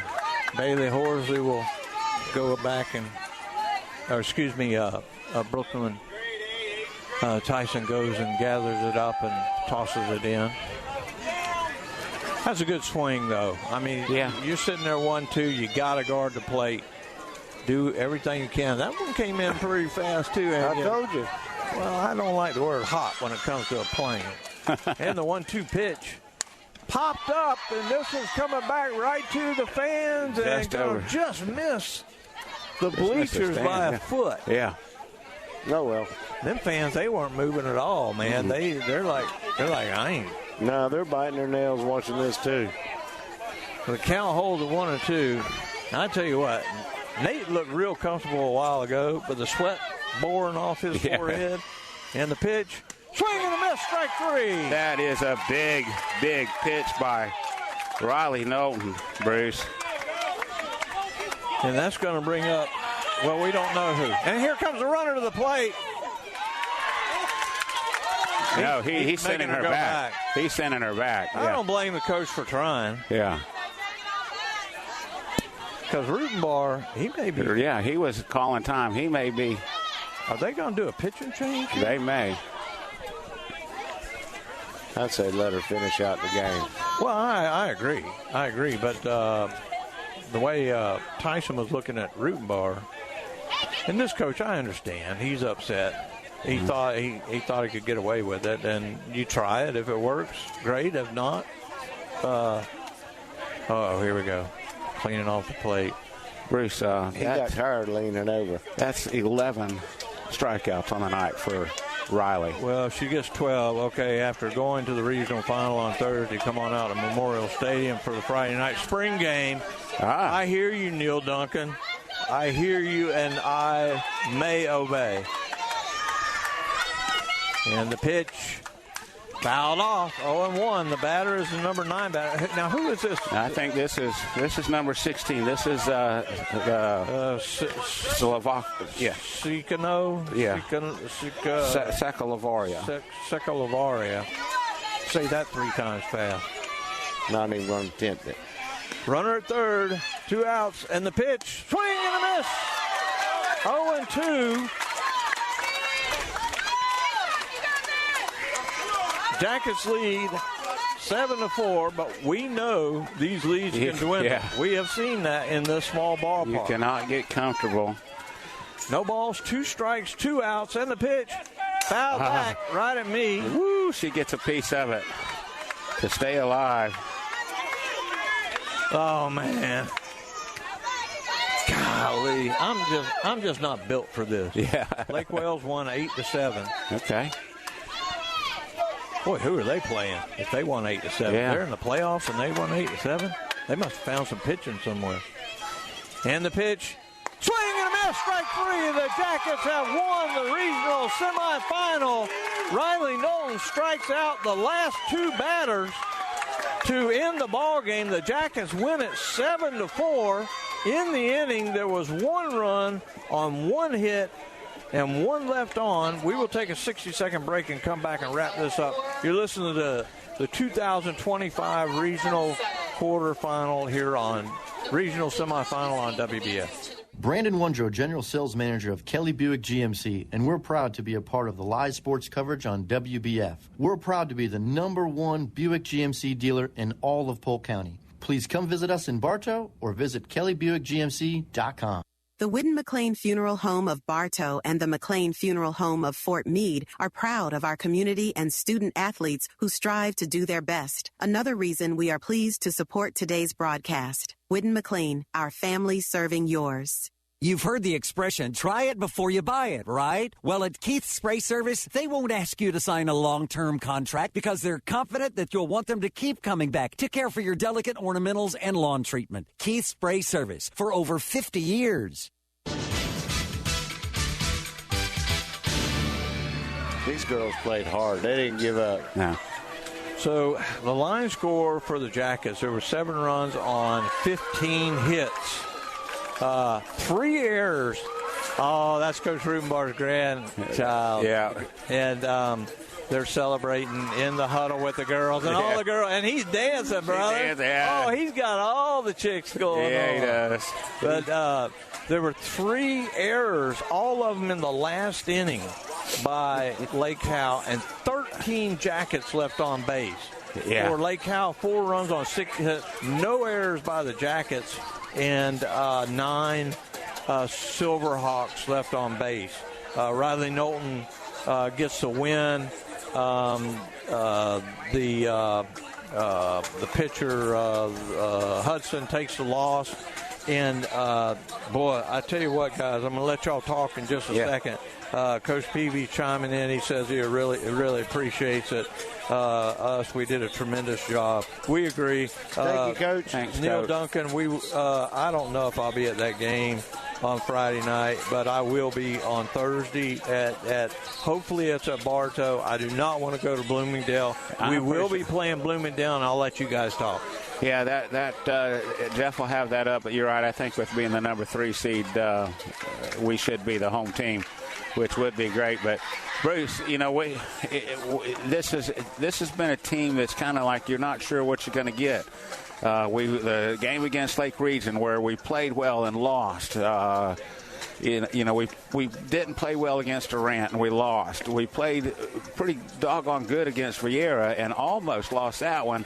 And we came up against a really good Lake Howell team tonight. They were so good defensively, guys. Yeah. They made those 3 errors in the last inning, and it cost them the game. But I tell you, one of the best shortstops I've ever seen. If there is not a school out there looking at her yet, I know we don't have scouts listen to our broadcast, but somebody at this school should have some tape of that young lady out somewhere because I tell you what, she will be an asset to somebody at the next level because. This is a big game, Bruce. These are young ladies, 17 years old, 18 years old maybe at the most for most of them. Some of them younger than that, the freshmen and the sophomores. Big game. And to make that overthrow, that's just full of adrenaline, and it just causes you to overthrow because you're trying to throw so hard. I just got to give props to this Lake Howell team. I hope that I'm sure maybe some of their listeners may have tuned out, but hopefully they enjoyed the broadcast. They're a very well coached team, and before I give it to Andy, I want to say thank you to Lake Howell, the coaches, and everybody. They've been so nice to us. First class operation up here. Yeah. First class operation up here. I agree with that. And this was a well-fought game on both sides, and neither one of them had to give up in it. I mean, you had our shortstop out there. She's been hurt for at least 3 innings, been limping out there. And to be able to run the bases like that, in that crucial time, that was that was nut cutting time. And then Bruce, and she really peeled out and made it happen. And then not only that, she comes in and scores. She thinks she's done, and then they see that she's done running around. You got to go back out there, Kent. So. Oh, you're fine. Hey there, cutie. Hey there. Well, we want to thank Lake Howell again. Yes. And we will be back on the air Thursday night, probably 6:45. It's probably a 7 o'clock game time. But check in with Jeff at the station. He'll have it on the website. On the website. We got a soccer star out there now. Huh? Yeah. Oh, man, he's in the clay. He's loving it. Yeah. For Terrence McGrew. Yes. And for ace producer Jeff Thornburg, for David Thornburg, for Andy Edmond, I'm Bruce Edmond. Good night, everybody. Good night. Bartow Yellow Jacket Softball on WBF was brought to you by Kelly Buick GMC of Bartow, Evolve Professional Landscape Management, Spath Jewelers of Bartow and Valrico, by Budget You Pull It of Bartow, Ewing Black Welder and Deuce Insurance, Keith's Spray Service. Today's Yellow Jacket softball game is also sponsored by Citrus Air Conditioners of Bartow, Whidden McLean Funeral Home of Bartow and Fort Meade, Beef O'Brady Sports Pub in the Bartow Center South, by 360 Prospective Partners, S.R. Wright & Company in Winter Haven, and by Thunder Chrysler Dodge Jeep Ram of Bartow. Bartow Yellow Jacket Softball is a special presentation of WBF Sports.